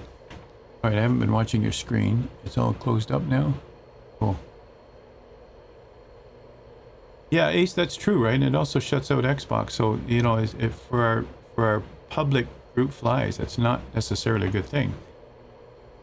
I absolutely love the fact that they have it figured out better than the built-in sim, which, you know, it's disgusting when you think about that a private developer has to figure it out, right? And there it is with the cargo door open. Nice. Now, from inside the plane, I'll give Andrew this big task, right? From inside the plane, looking out through the back on a sunset. Come on, Howard. Can you make it any harder? Friends share first in-sim look of the A32 Vixen. The Vixen. Ooh, the Vixen. Sounds good, right? Yeah, we all want the Vixen. Let's get that Vixen. Wonder why they call it the Vixen. You know? Why'd they call this one the Hercules? Because it's strong. I don't know. Ready for takeoff. And it's happening tomorrow, May 1st. Oh, that's today, Jeff. Today's May 1st. The announcement came today as a detailed forum post from Robert, confirming that after final review, the team is moving full steam ahead with the release 1 day ago. All right, the PMDG 777, you guys, 200 ER. For some of you who are really interested in that, the 777 is made, in real life, the 777 is made at the Payne Field Boeing factory, the big one to the north, the Everett factory, and they're rolling them out. Left and right, yeah. Aroo, aroo. Virtual Vixens. Okay, let's go look at this SuperTie Vixen thing, yeah. Got Friends shares first in-sim look at the Aeropract A32 Vixen. Okay. Ooh, look at the nose on that.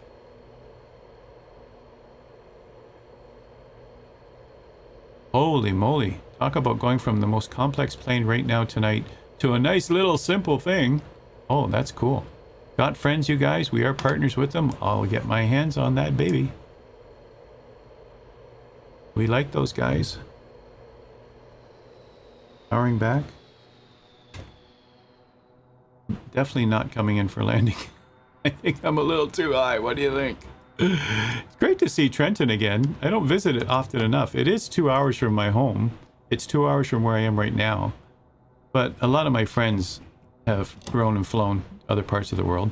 So, you know, I don't get to see them. There's no reason to visit. They're not there anymore. My family isn't there anymore either. So, you know, back in the day, so both my parents at one, you know, my dad's an ex-army sergeant, but both my parents worked at Trenton, CFB Trenton. At the time, number 10 hangar was the biggest hangar there. If you guys remember, would it be last summer, Andrew, or would it be? Yeah, it was after. It was. When was I there? In July last summer? July last year, because it was after. It was right after. It was 2 weeks after FS Expo. FS Expo. So Evan from Flight Sim Association asked me if I'd join him because he's from the west end of Toronto and I'm from the east end. We headed out to CFB Trenton and we were there for their air show. You guys remember I tried to do some, when I wasn't working the booths, you know, we were teaching anybody who sat down at a console, we were letting them fly in the sim. But when I wasn't doing that, I would go out on the tarmac and try to see what's going on. And let me just try to get this plane under control. and it was a spot. It was no reception. I mean, I couldn't stream to you guys because I had crappy reception, and so it kept cutting out, you know, in and out along the way. And so this is where we were, right here at this airport for the big air show there in July. And Flight Sim Association had a few booths set up for GA flying and for airliner flying. We had X-Plane and Microsoft Flight Simulator. Ooh, I'm losing power. And I'm losing it. I'm losing it. That's probably because my mouse... that's what it was. My mouse wasn't there. Here we go. There, you get to see it firsthand, you guys. Ooh! Must be frozen still. It's pretty cold here. So wasn't paying attention. I was outside the plane. Inside the plane I was probably too slow. I did a flyby, it seemed to be stable. And when I pulled up I probably went into stall speed. Oh, interesting. There you go. Nice airline pilot in chat. Wow, look at this. Hey, that's cool. Bigo. B-I-G-O, is that it? Or Bijo? A 777 pilot. Wow. So guess who's going to help us evaluate it, you know? Because I'm not the expert on a 777. And some of you in chat do fly similar airplanes. You fly, I'll say airliner type flights where your whole stream is all about start to destination using some big tube liner. Some of you do that. I mean, there's streams that are devoted to that. The one I can think of, the one I always recommend, that is such a gorgeous view, Andrew. The one I recommend you guys, 757 Spy. Dave is a good friend, and he's been doing this since the early X-Plane days, so he's really good at this. And you want to follow someone who knows what they're doing. And real 777 pilots, like what we have in chat today, like Bigo, would be able to tell us, you know, the authenticity of streamer pilots who do fly these things, right?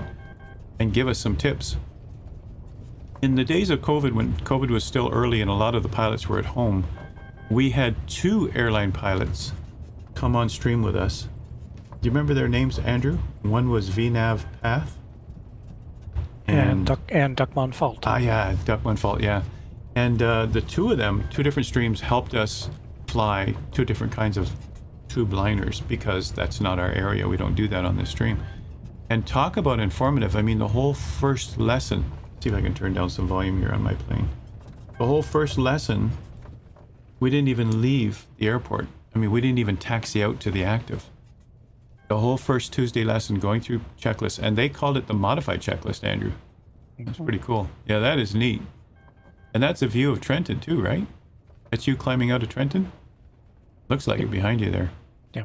Look at that view, you guys. I mean, I'm on active pause right now, so the plane's not actually moving, but so that the door itself folds up into the ceiling and the ramp folds down. That's what it looks like. And that's very similar to the Caribou, you guys. We did the Caribou as a lesson last year in 2020, and it was similar to that, right? That sort of idea, but very sharp, a very sharp ramp, very sharp tail, because it does have a very high angle takeoff. Yeah. Katie Pilot, right? Katie Pilot was off at the time too. She did some streams too, but she flies Dash 8s out of Calgary right at the time. So interesting enough, Katie Pilot was a ground school instructor at Peterborough. When she was a ground school instructor in Peterborough, I was flying in and out doing touch and goes at Peterborough. So there's the connection. Never actually met her, but I can relate. You know, she actually learned at this, you know, and flew and rented out of the same flight schools that I did. So that was pretty cool. Katie Pilot, yeah. Let's see. Super Ty says to Bigo, don't know if you're on Twitch often, but you'll love London Controller or Chewy94. Yeah, I forgot about Chewy94 too, you guys. And both London Controller and Chewy94 were both at FS Expo last year. Got to hang out with them and talk to them about what they're doing. And But 757 Spy, you know, I've known Dave longer, and that's usually where I send people when they come to me and say, why don't you do airlines? Why don't you do tube liners? And I go, you know, I'm not the expert in those areas, so I fly VFR low and slow in real life, so that's why I love doing it here in the stream. But so I send them over to Dave. But, you know, that's certainly, I'd say go and follow all of those that we've mentioned and find which ones work for you and which timelines work for you, right? And then a lot of fun. A320s, and she's from UK. You're mentioning pilot Emily. Oh, Emily, yeah. No, I was talking about, I think it was Katie pilot, right? Yeah. No, it was Emily that was the controller at Ontario when they were there. Oh, that was Emily, okay. All Yeah, right. she's the It's been a long time, you guys. It's been a long time. WestJet WestJet. Dash, yes. Dash 8 There's pilot. a WestJet, yeah. Out of Calgary. Yeah. Headquarters for WestJet. I remember. Well, those are great visuals, Andrew. That's amazing. So, your thoughts? I haven't heard your thoughts yet, but, you know, your thoughts? Looks nice. Looks nice. Oh, boy. It's going to take a long time and a lot of button pushing to figure out where everything is and how everything works. But we're up for it.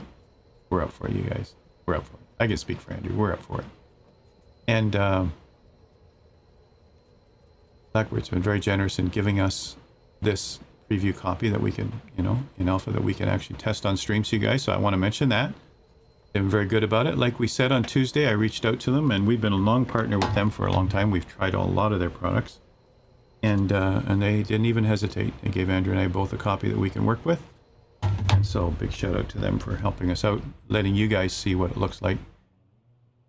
And pretty cool. And again, I'm going backwards, and I don't know why, you guys. I'm locked into backwards somehow.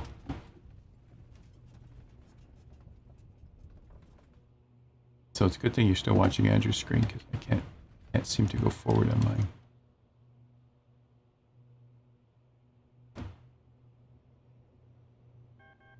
So here's the thing, you guys. Anybody who drives Caterpillars, what if my left two engines are going forward and my right two engines are going backwards? What do you think would happen? It's just, you know, it's just like the fun things you can do in a sim you can't do in real planes, right? Let's see what happens. It's like Jeff says, he's like, when a pilot says, watch this, yeah, you'll turn left real fast. Hey, Paul, how you doing? You're here, right? Rookie says U-turn. Yeah, I would think so. Yeah, I would say the smallest turn radius. But, you know, we can step on a brake and do a nice little U-turn, yeah. Turn quicker than on a dime. Then on a dime. Wheelies! Yeah. Well, we can do a test. I mean, Andrew's doing the serious thing, and he's really quiet. But, you know, I can do the, you know, like, let's do it. It's a sim. But there's certainly lots to learn, you guys. As Andrew says, there's plenty to learn. So I'll be studying. I've got the POH. Thanks for that, Jeff. And I'm going to get into this thing in a big way and get to know it. I'll also do some emergency stuff, too. What if we lose an engine? What if we lose two engines? What is, you know, what's the maximum number of engines you can lose before, you know, you're in big trouble? There are volumes of books sitting here from back in the day. Of course, all your checklists are sitting in 3-ring binders. So, you know, it's going to be fun. I'm going to love it. Absolutely love it. Big challenge. In the meantime, this Tuesday coming, we're covering a simpler plane, and believe it or not, it's still taking a few days to pull it together, but just making sure we do it right. And let's just take a look here. This will be this Tuesday coming, you guys. I'll be doing the Cessna CH-1 helicopter. Cessna's only foray into helicopters with the big snout of a nose, and I'll be sending out the proofread to you guys probably tonight, because I've been working on it for the last few days. And see if I can find some other pictures here to show you. Probably here. There's the real thing right there. There's the real deal. And this livery we have in the sim.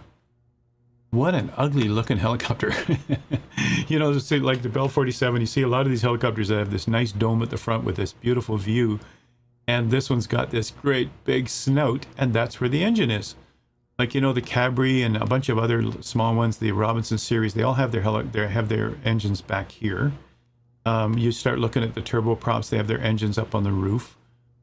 Cessna says, no, we got to do it just like in our Cessna 150. We got to put that thing up front right here. So there's a transmission, great big transmission here on the floor, and a shaft going up to here. And believe it or not, that's one of the reasons why it was scrapped. They had transmission troubles. And in fact, Cessna eventually recalled all 50 of them and destroyed them. So, you know, they just didn't want to be liable for whatever could happen. There's one of them sitting in probably the Smithsonian, one of them sitting somewhere. And so people can actually see what it looks like. But the rest of us, well, we'll enjoy it in the sim, that's for sure. Lots of fun, you guys. And this is the one I'll be flying right here with the beautiful paint job. And we'll be flying out of the Cessna aircraft field on Tuesday in Wichita, Kansas. That's Kilo Charlie Echo Alpha, and that'll be a lot of fun. So that's what we're doing Tuesday, guys, and please tune in if you'd like to hear about it, learn about it, and have some fun with a fun little helicopter and a piece of history.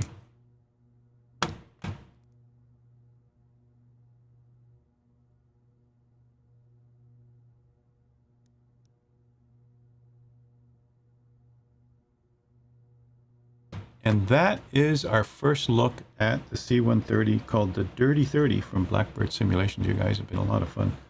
Appreciate you guys tuning in to see what it's all about. And I'm going to say thanks to Super Thai for pointing us in the right direction. In all my busyness here in Toronto, getting my house in order, I didn't have a clue what's happening in the sim world, and Super Thai keeps us up to date. The moderators make the stream happen, you guys. I'm just the host who started it all, but you know, it's really a team effort here. And all that we do, we keep the chat clean. It's family friendly. Andrew's just turning around Belleville right now, which is where Loyalist College is. And he's coming in on the approach to the runway in Trenton. For those who tuned in late, we're flying out of CFB Trenton, Canadian Forces Base Trenton. It's where I grew up. I went to high school. And I also came back and did college here a couple times. This is a very active Air Force base in the Canadian Air Force system. They fly C-130 Hercules. They flew the 707s back in the day. I'm sure that's upgraded to something newer nowadays. And as I mentioned earlier in the stream, the 707 was my first airplane ride in a young, just out of my teens kind of person joining the Canadian Air Forces. And we actually did have the 707, in MSFS 2020, and we did a lesson on it a while back. I don't know if I moved that over or re-recorded it for YouTube, but if I haven't, I really should, because that's a legendary plane, and it was a lot of fun to do a lesson on it. There definitely will be a lesson on this plane, and there will definitely be a YouTube video on this plane, a more condensed lesson to be put on YouTube in my typical format. And so you guys can look forward to that. But the first look, I'm glad that we've simultaneously broadcast here on YouTube and Twitch, just to show you what it's all about.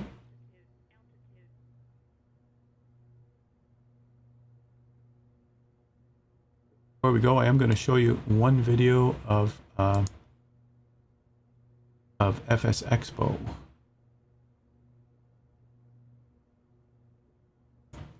Here and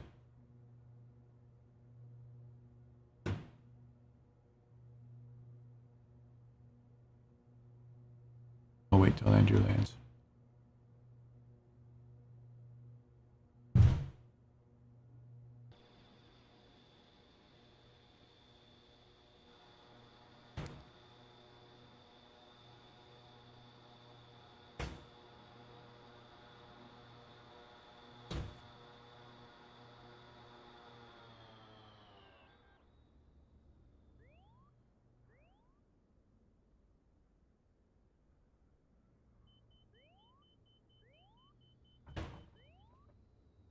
Tried to show you my view, but I was too late coming in on it, so there we go.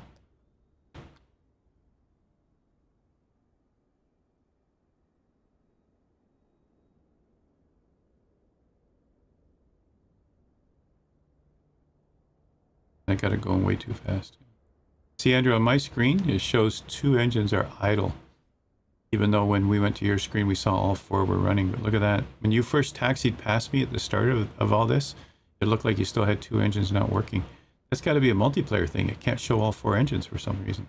Jeff, what do you think about that? You know about multiplayer technicalities, right? Now all 4 are stopped. Did you stop them all, Andrew? Not on purpose. Oh, but they did stop. Yep.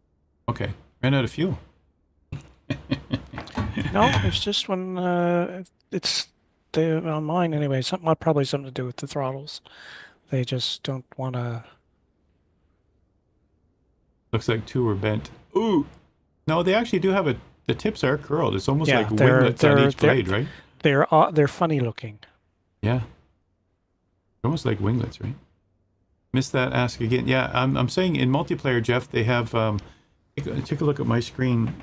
Even though Andrew's got all 4 engines running, 2 of them aren't running. I noticed that when he taxied past me, or actually when he was taking off. I said, "Are you only taking off on 2 engines?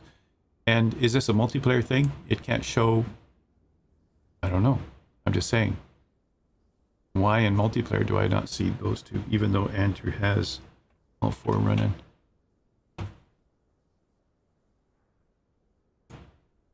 And Paul's mentioned looks like 2 were bent. Okay. Do you get Mach speeds on the C-130?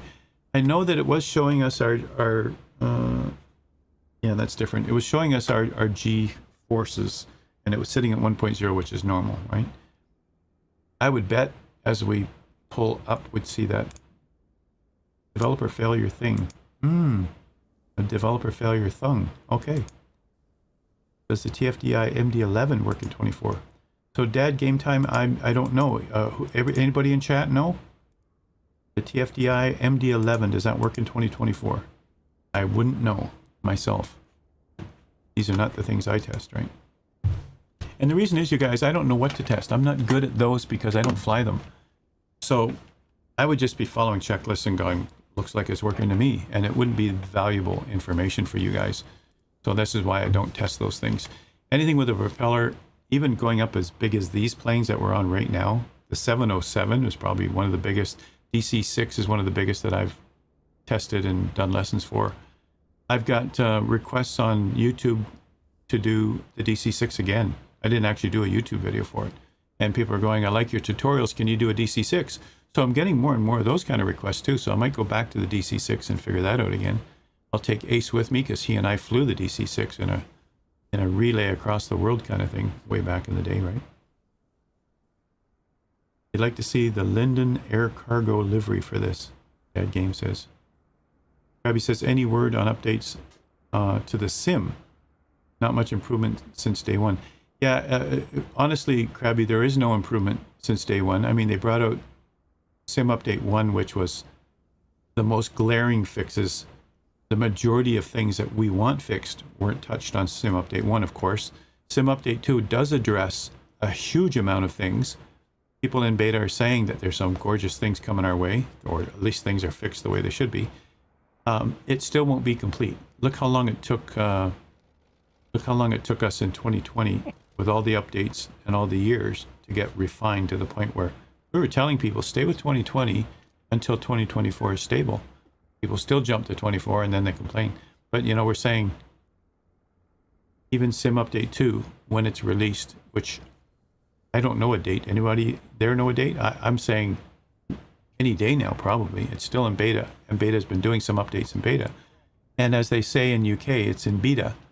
I don't know what the proper pronunciation is, you guys. My whole life, I've been working with Microsoft, my whole 30-year career with them in IT. And when we had beta products, even Microsoft called them beta products. So that's why we call them that. But maybe the proper word is beta. I don't know. But anyway, it's still in beta, you guys. So they've been doing 3 updates in beta, I think. Some of you guys have been testing. And so that means they're listening to beta feedback. They're making improvements. They're releasing a new version of beta. So I think they've gone through 3 versions of beta. You know what? This is how it should have been done back before it was released. I was a beta tester. I still am. But, I never got the product until its release date. And neither did anybody else until its release date. Now, I did see it in Grand Canyon, that alpha preview. But the alpha preview and before that, when we were in Grand Canyon, I saw all of those. But we couldn't ring everything out. In total time, other than actually flying Grand Canyon in real helicopters and all the rest of it, our total time was about an hour and a half. That's all we had on the sim when it was still new and no one else had seen it. And so we reported on what we saw. What I didn't report on was things that didn't work. I got in the Cabri, I couldn't even get off the ground with it. I was trying helicopters. We had all the hardware there. So there were things we didn't report on because they just didn't work. And so now with software update 2, they're finally doing it right here, way late after its release. And I'm expecting that it'll be a lot more stable once that's released. I've held back on my helicopter demo. I'm going to redo all my helicopter demos on my helicopter course on Udemy, because back then I was using a homemade collective, and it was out of plywood and PVC, and it was sticky. It wasn't a smooth collective. And so I'd get close to the ground, or I'd do a hover above the ground. When I go down to the ground, the stickiness of my collective would make me hit the ground too hard. So those demos aren't the best. And so even though I'm getting good reviews on that course, I still want to redo all those demos now that I have Verpal sticks and all the rest of it here. And I can make some smooth landings with helicopters now. So I want to redo all my demos, and I thought I'd have those done by now. But the fact is, I'm waiting for SU2 to make helicopters a little more livable, the way they should be. And then I can redo all those demos. So I got a lot of work to do when SU2 comes out. The day it comes out, I'll just be doing marathon demonstration recording and getting those in order. And then I'll go back and take a look at some of the other demos in all my other courses and see how they go. I'll be adding say intentions, whole module on say intentions to my IFR course on Udemy. So, those are all things that I have to deal with apart from making YouTube videos and doing Twitch streams. So, it's going to just keep me busy, and that's great. Hey, you're welcome, Krabby. My pleasure. A lot of things 24 does well, and perhaps better than 2020 already. Yeah, Ace, and on that note, I have to say yes, absolutely. And this is why we're still using 24.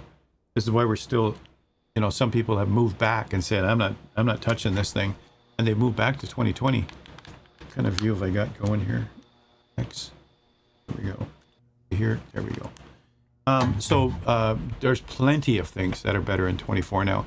And, I'll give you an example, you guys, and this is a good way to close out the stream tonight, too, is that I want to show you something that Wambi has sent me. Legendary developer Wambi that you guys all know. You guys know he just released his ENSH airport. But let me just show you this. I think it's okay to show you this on the screen. You guys know all these names. You can go to Discord yourself. But this is an example right here. I just want to show you this. He made this to illustrate some of the work that was required to update it to 2024. So he did a ton of work, nose to the wheel, 12-hour days or more, working on his airport that he did so well before for 2020. To move it to 24, a lot of us just moved it, and yeah, it sort of worked. Yeah, it was all right. But here's an example of what 24 demands, or what 24 can do as an example. So let me just say this here. If you wanted this airport to be released as a native add-on, the first image is the main terminal building as it was made for the 2020 version. That's right here. It's one object with both interior and exterior with 5 LODs. And Jeff helped me in chat, what's an LOD? That work well on both PC and Xbox. So this is what he had in 2020, works great. Let me just give you a bigger picture of that. All right, so that first one is the image right there. All right, now moving into 24, as they say down here. Now this is the same building in 2024 version. The new systems give both new opportunities, and this is good. This is the positive part of it.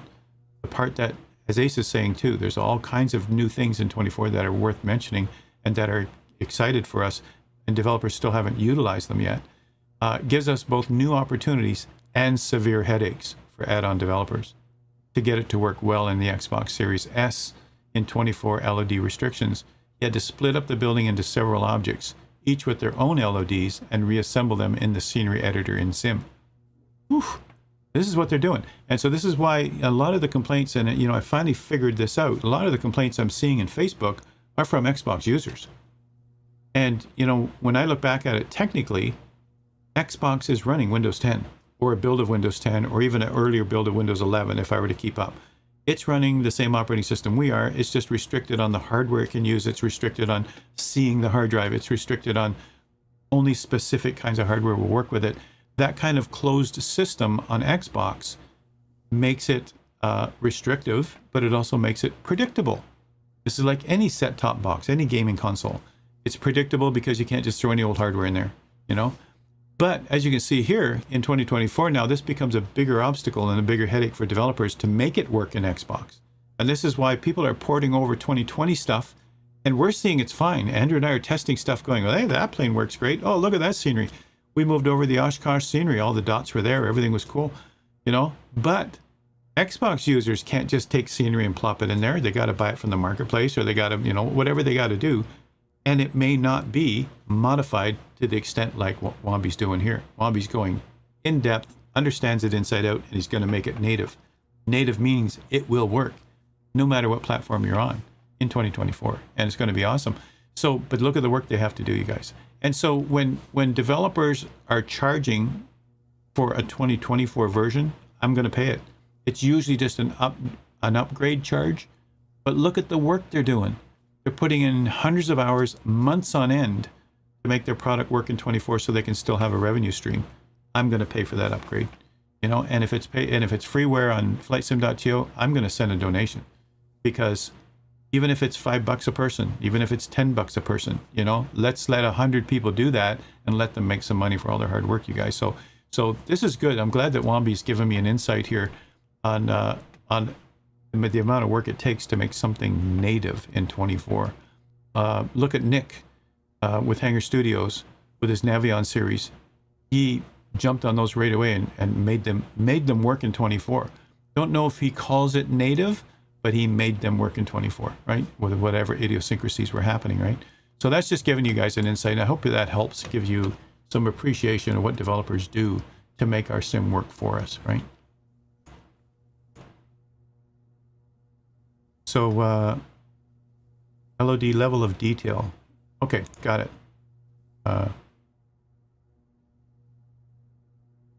Yep. Leave out the is and it gets blocked. Really?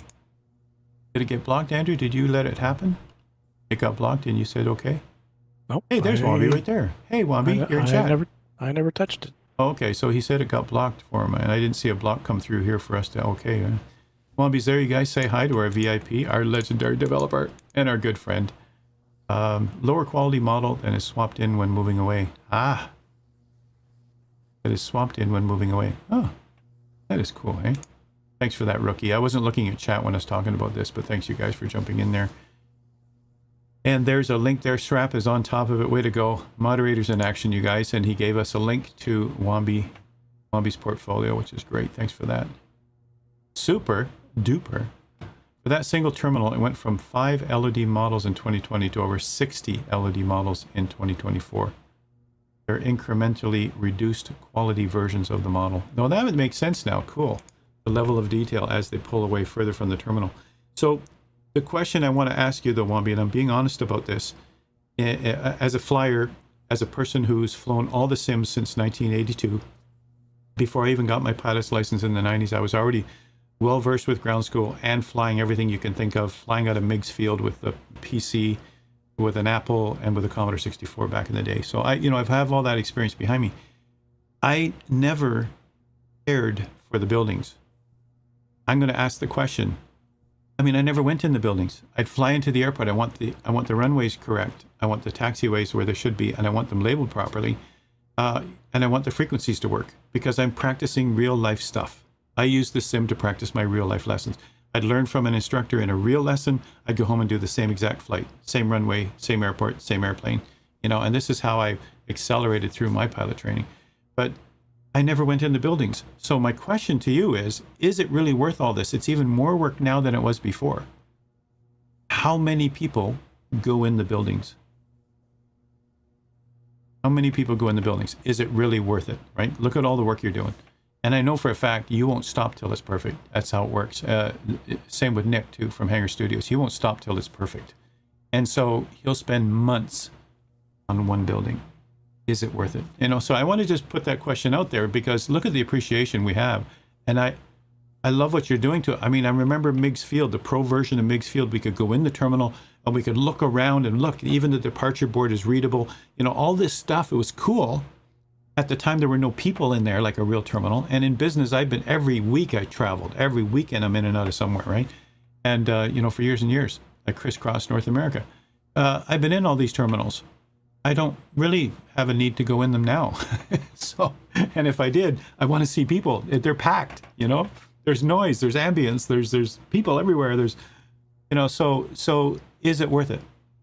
And how many people really go into those terminals? So, you know, that's just, I just thought I'd put that out there for everybody to think about, you know, food for thought, you guys. And so gamers do. There's a lot of gamers playing with MSFS. Okay, gamers do. What, they go in there shooting each other or something? First person shooters, let's go to the terminal. I don't know what's going on there. I'm just throwing that out. Tom Hanks does he? Strict limits on the geometry complexity for a given size on screen for the object. Okay. Had to be similar to the limits that exist for Xbox in 2020. The enforcement appears much stricter. Xbox has lower object graphics setting at 24 than 2020. Yeah, and we do see models disappear when we move away. You're right, yeah. And if they're not done to the new standards. So now we have a way to test this, see? We can test this. That's cool. Cheating the system. Now we're learning the tricks, you guys. This is good. Keep talking, Wami. This is great. We should have you on. Maybe we should bring you on as video and audio. You know what I mean? Mank says, this is why you see models disappear in 2024 when you move away if the LODs aren't done to the new standard. Now I got it. Yeah, Manx, yeah, it helps me too. That's cool, right? Tom Hanks in a movie. Is that the one where he lives at the terminal? Is that the one? Is that it, Jeff? I sort of know that one. I think I saw it on a flight once. That's one I haven't actually seen recently, but I'll have to catch up on it. Yeah. Give me the name. I'm going to find it. I'm going to find it. So pretty cool stuff, you guys. And hopefully that's been interesting for you, jumping in and looking at these things, appreciating what developers do. Just the fact that you just, what you see in front of you here, every single switch, every single knob, every single thing in here takes hours and hours and hours to make. I want you to think about this also, you guys, the complexity of an FMS system. I know a lot of you are well versed with these things. Actually it was Wambi who taught us on this channel how to basically work with an FMS system like this. And he's ready to show us again on other planes and let us learn more about this. We don't fly the tube liners that have these types of MFS systems. We don't do that on this stream. And so we only did that one lesson where it actually had it, and he gave us basics on how to handle this so we can handle it. But you think about, my point here is just the logic in here. If this one module they put into the plane, if this one module and all of its software that makes it work, because it has to be dependable, there's people in this plane, this thing has to work properly. How many thousands of dollars did it take to put one of these in real life?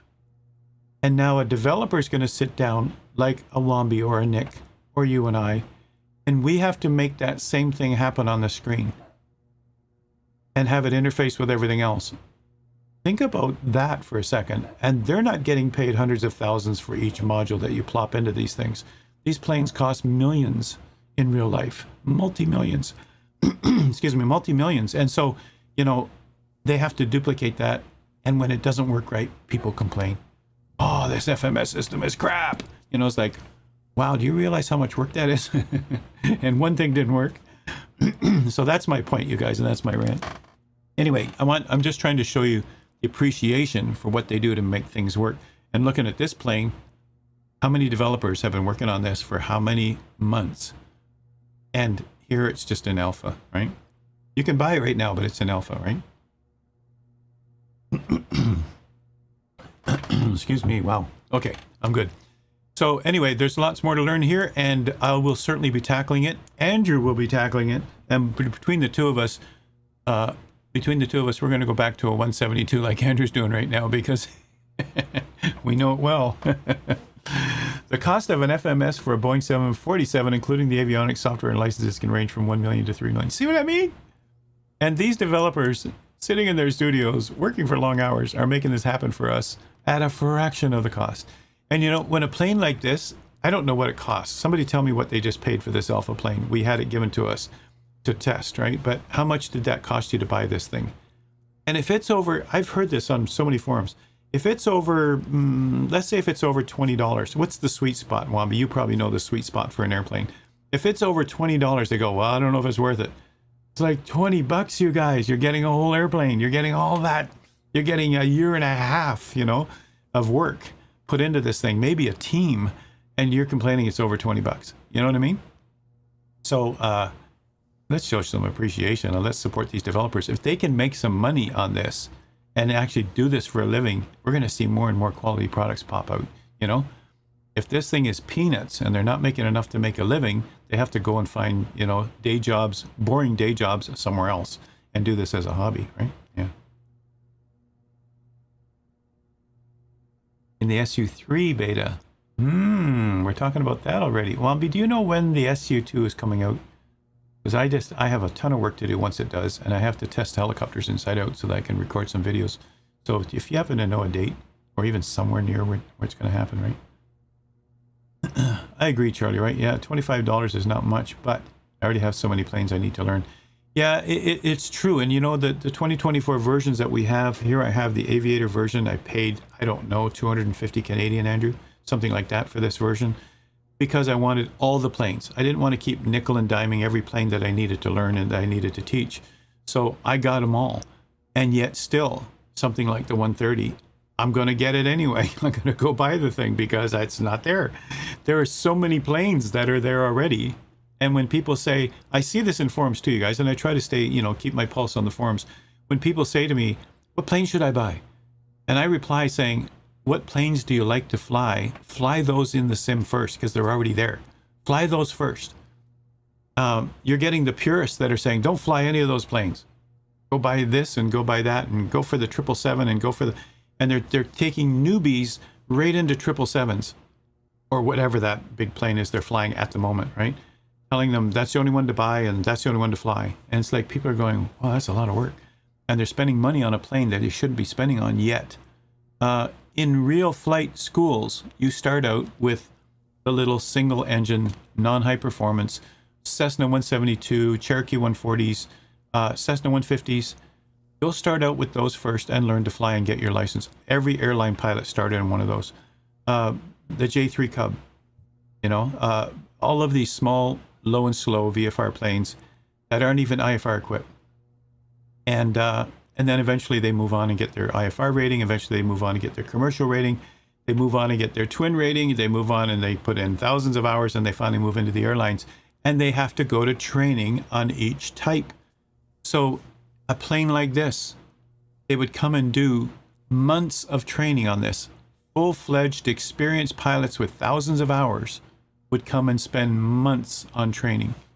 How can we expect this on a Tuesday evening with Howard? How can we expect this on a week of getting some orientation on an airliner, right? So keep that in mind, you guys. And this is why streamers like London Controller, streamers like 757 Spy, these guys have been doing this for years, and they can adapt to the newer planes because they know systems well.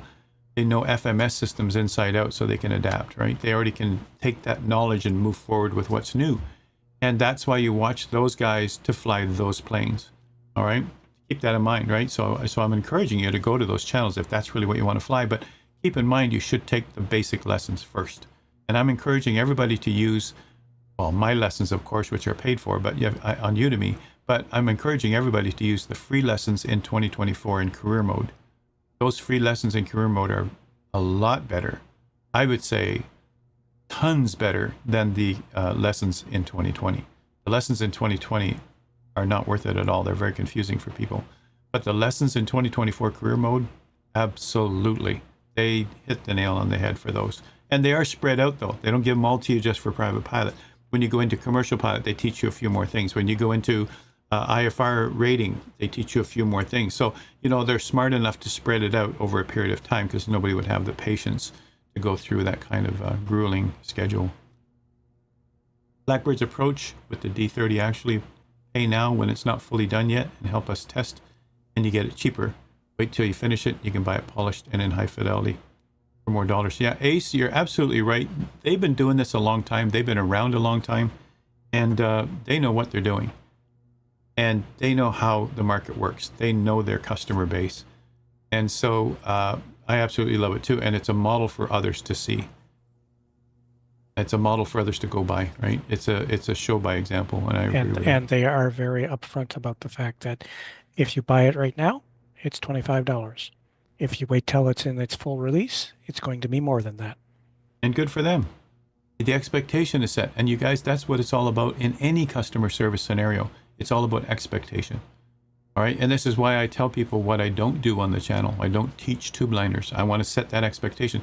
People come in and follow, and then they unfollow very quickly. It's like, ooh, what's that little plane he's flying? It's all about expectations, you guys. Yeah, and Flipper, you're right. We can trust Blackbird. Absolutely, yeah. You hear what Wambi's saying, you guys. This is true, right? He honestly doesn't think that ENSH will ever make an actual profit versus the amount of work you put into it. So if he were to actually track the hours, I don't know if developers do this, but they'll loosely track their hours over time. They'll say months or years to make a product, right? What was it? What's the product that? Oh, sorry, Andrew. I'm trying to think of the airplane, the twin jet. I think it was Nick that made it. He made the twin jet that took him a year and a half to make a plane. And, a year and a half. So they didn't actually log how many hours a day, but a year and a half to build an airplane in the sim. And it was very successful, of course. But if they were to take the exact number of hours they put into making that product and divide it by their revenue at the time, obviously over time, hopefully there's more revenue. But they probably find out they're getting paid $2 an hour. That's slave labor, you guys. So you hope that it's successful. They got to price it so that it's not priced out of range for people. And they got to price it so that they hope they get enough people buying these things. It's all business, right? I mean, it's enough buying these things to make a profit so that they can continue doing it and even go full time. For instance, Say Intentions. He was still doing his day job when he was dabbling in making Say Intentions on the weekends and the evenings. And, and it came to the point where it became so successful that he finally quit his day job. And he's building a team. So Say Intentions now has a team, probably 8 or 10 people. And that's huge to be able to employ 8 or 10 people and keep them all busy and build a product. And this is why it's such an innovative product too. And it's doing so well. So, that's an example of being able to leave that boring day job and do what you love doing, right? On a full-time basis and actually make some money at it. Pretty cool. Captain Sim has released its Boeing 777 for Microsoft Simulator. Yeah, I just say, I'm not going to comment anymore. This is a positive channel and we are family friendly, so we're going to leave it at that. All right. Got a smooth landing and found the windshield wipers work. Cool, Charles. My question is, why would he do it now with the PMDG one just released? I wouldn't even want to compete with PMDG, if I were a developer. Charles Farmer got a smooth landing. You see what happens when you buy a lot of subs, Charles Farmer? You're such a generous person. The gods are good to you when you landed, see? But the windshield wipers, they work because did you land in the water? What's the inside message there? Or you just hit the right switch? A says, I also trust Blackbird to continue to work in it and finish the project. I do not have to trust with every dev. Yeah, and it's true, Ace. Yeah, absolutely. Yeah. Maverick Mike, I'm doing the PowerPoint on flight simulators for flight training and proficiency at my EA chapter on May 8th.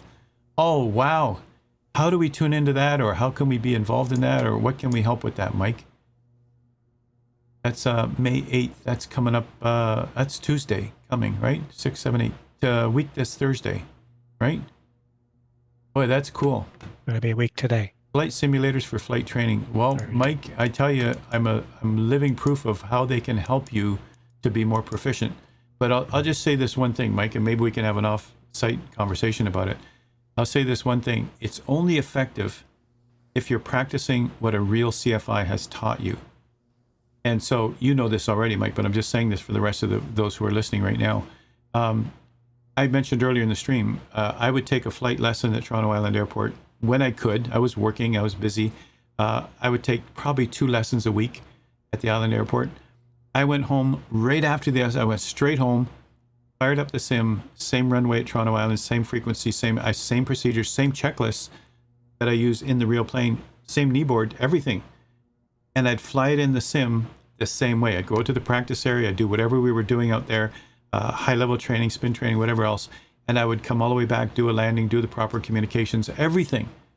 I wish I had same intentions back then. But, you know, the point was, that's when it's effective, when you're doing what you learned from a real CFI. We don't have a real CFI in our homes. We got YouTube videos from whoever. We fumble through it. We watch streamers. We learn as we go along. It takes us years to refine what we're doing. But that applying flight simulation as a tool for real flight has to be the same curriculum and the same suggestions from your CFI. You're going to find, and here's what I found too, you guys, and it cost me about a quarter the cost for my pilot's license than it did for my colleagues from ground school. All of those who were in ground school weren't doing the same as me, but I was doing this. And it got to the point where I had the chief flying instructor from Buttonville come on to my night school course. I was in high school classrooms in the evenings teaching my night school course after I got my license and after I built my book on how to learn to fly using flight simulators. I was in night school classes teaching this, and I configured all the machines because I was an IT guy for Microsoft. And the chief flying instructor actually signed up as a student, unbeknownst to me that she was the chief flying instructor from Buttonville. Took the course. I could tell, though, in her performances and her demonstrations in classroom, I could tell she already knew how to fly. She wasn't doing the same mistake. She wasn't taxiing across Toronto Island Airport and dumping the plane in the drink. You know, she wasn't doing all the fumbling that others were doing. And I said, "You've had some training." And she kind of chuckled, the chief flying instructor. And then at the end of the course, she said, "How would you like a classroom at Buttonville Airport?" This is how it evolved, you guys. And they gave me a classroom at Buttonville Airport, and pilots had to come in, all the new pilots had to come into my classroom first and learn Toronto Island Airport or Buttonville Airport, whichever one they decided, with the right frequencies, with the right runways, with the right everything, before they could step into the real plane. So that's where I fit in. I was working with CFIs and working with curriculum and helping them with their ground school and doing all this out of Buttonville. And as Paul can tell you in chat right now, Buttonville's now plowed under. we lost our airport. I have such great memories there. I spent so many hours there, and I flew out of there and I rented their planes and I had a lot of fun. But that was quite the memory, and now it's gone. But anyway, that relates to what Maverick Mike is saying about what he's going to be presenting, how to be effective with flight simulators and helping you with real flight training. Because as you know, we could learn this stuff with YouTube videos and everything else, and we can learn other people's habits, bad habits. And we can put flaps down above flap speeds and all the rest of it. We can say the wrong things on the radio. We can do all this stuff. There's no repercussions. There's no life or limb. There's no danger. And if we go into a real plane, even a discovery flight, I know what I'm doing. I know about flaps. I know about this stuff. I've got thousands of hours in the sim. It'll be an embarrassment because the CFI is going to look at you and go, correct you and correct you and correct you again and correct you. And it's like, this is frustrating for them because a person who thinks they know it all is more dangerous than a person who's willing to learn. That's for sure. So anyway, I just thought I'd mention that to you guys. So Maverick Mike, good luck with that. And you know, all the luck to you, and I know that you're on track for that. And you guys, I just saw him at Sun and Fun. He was in that crowd looking over, going, "Hey Howard." It's like, oh, now I finally put a face to the name. So it's pretty cool. And speaking of which, you also put in a really nice photo. Oh, thanks for that. I'm going to have a look at that, Mike. I don't think you want me to show that on stream right now, but thanks for that. And I just saw it. You put in a nice photo, I think, in our photo area, of some of your pictures from Sun and Fun, you guys, so that, you know, that's something you guys can go look at. We got to close the stream now at this hour, and Super Ty has to go eat. But you know, that's great, those photos, and maybe we'll show those again soon, right? And let everybody see those. Let's see. Meanwhile, a 772 from PMDG is just around the corner. Holy moly, man! Yeah.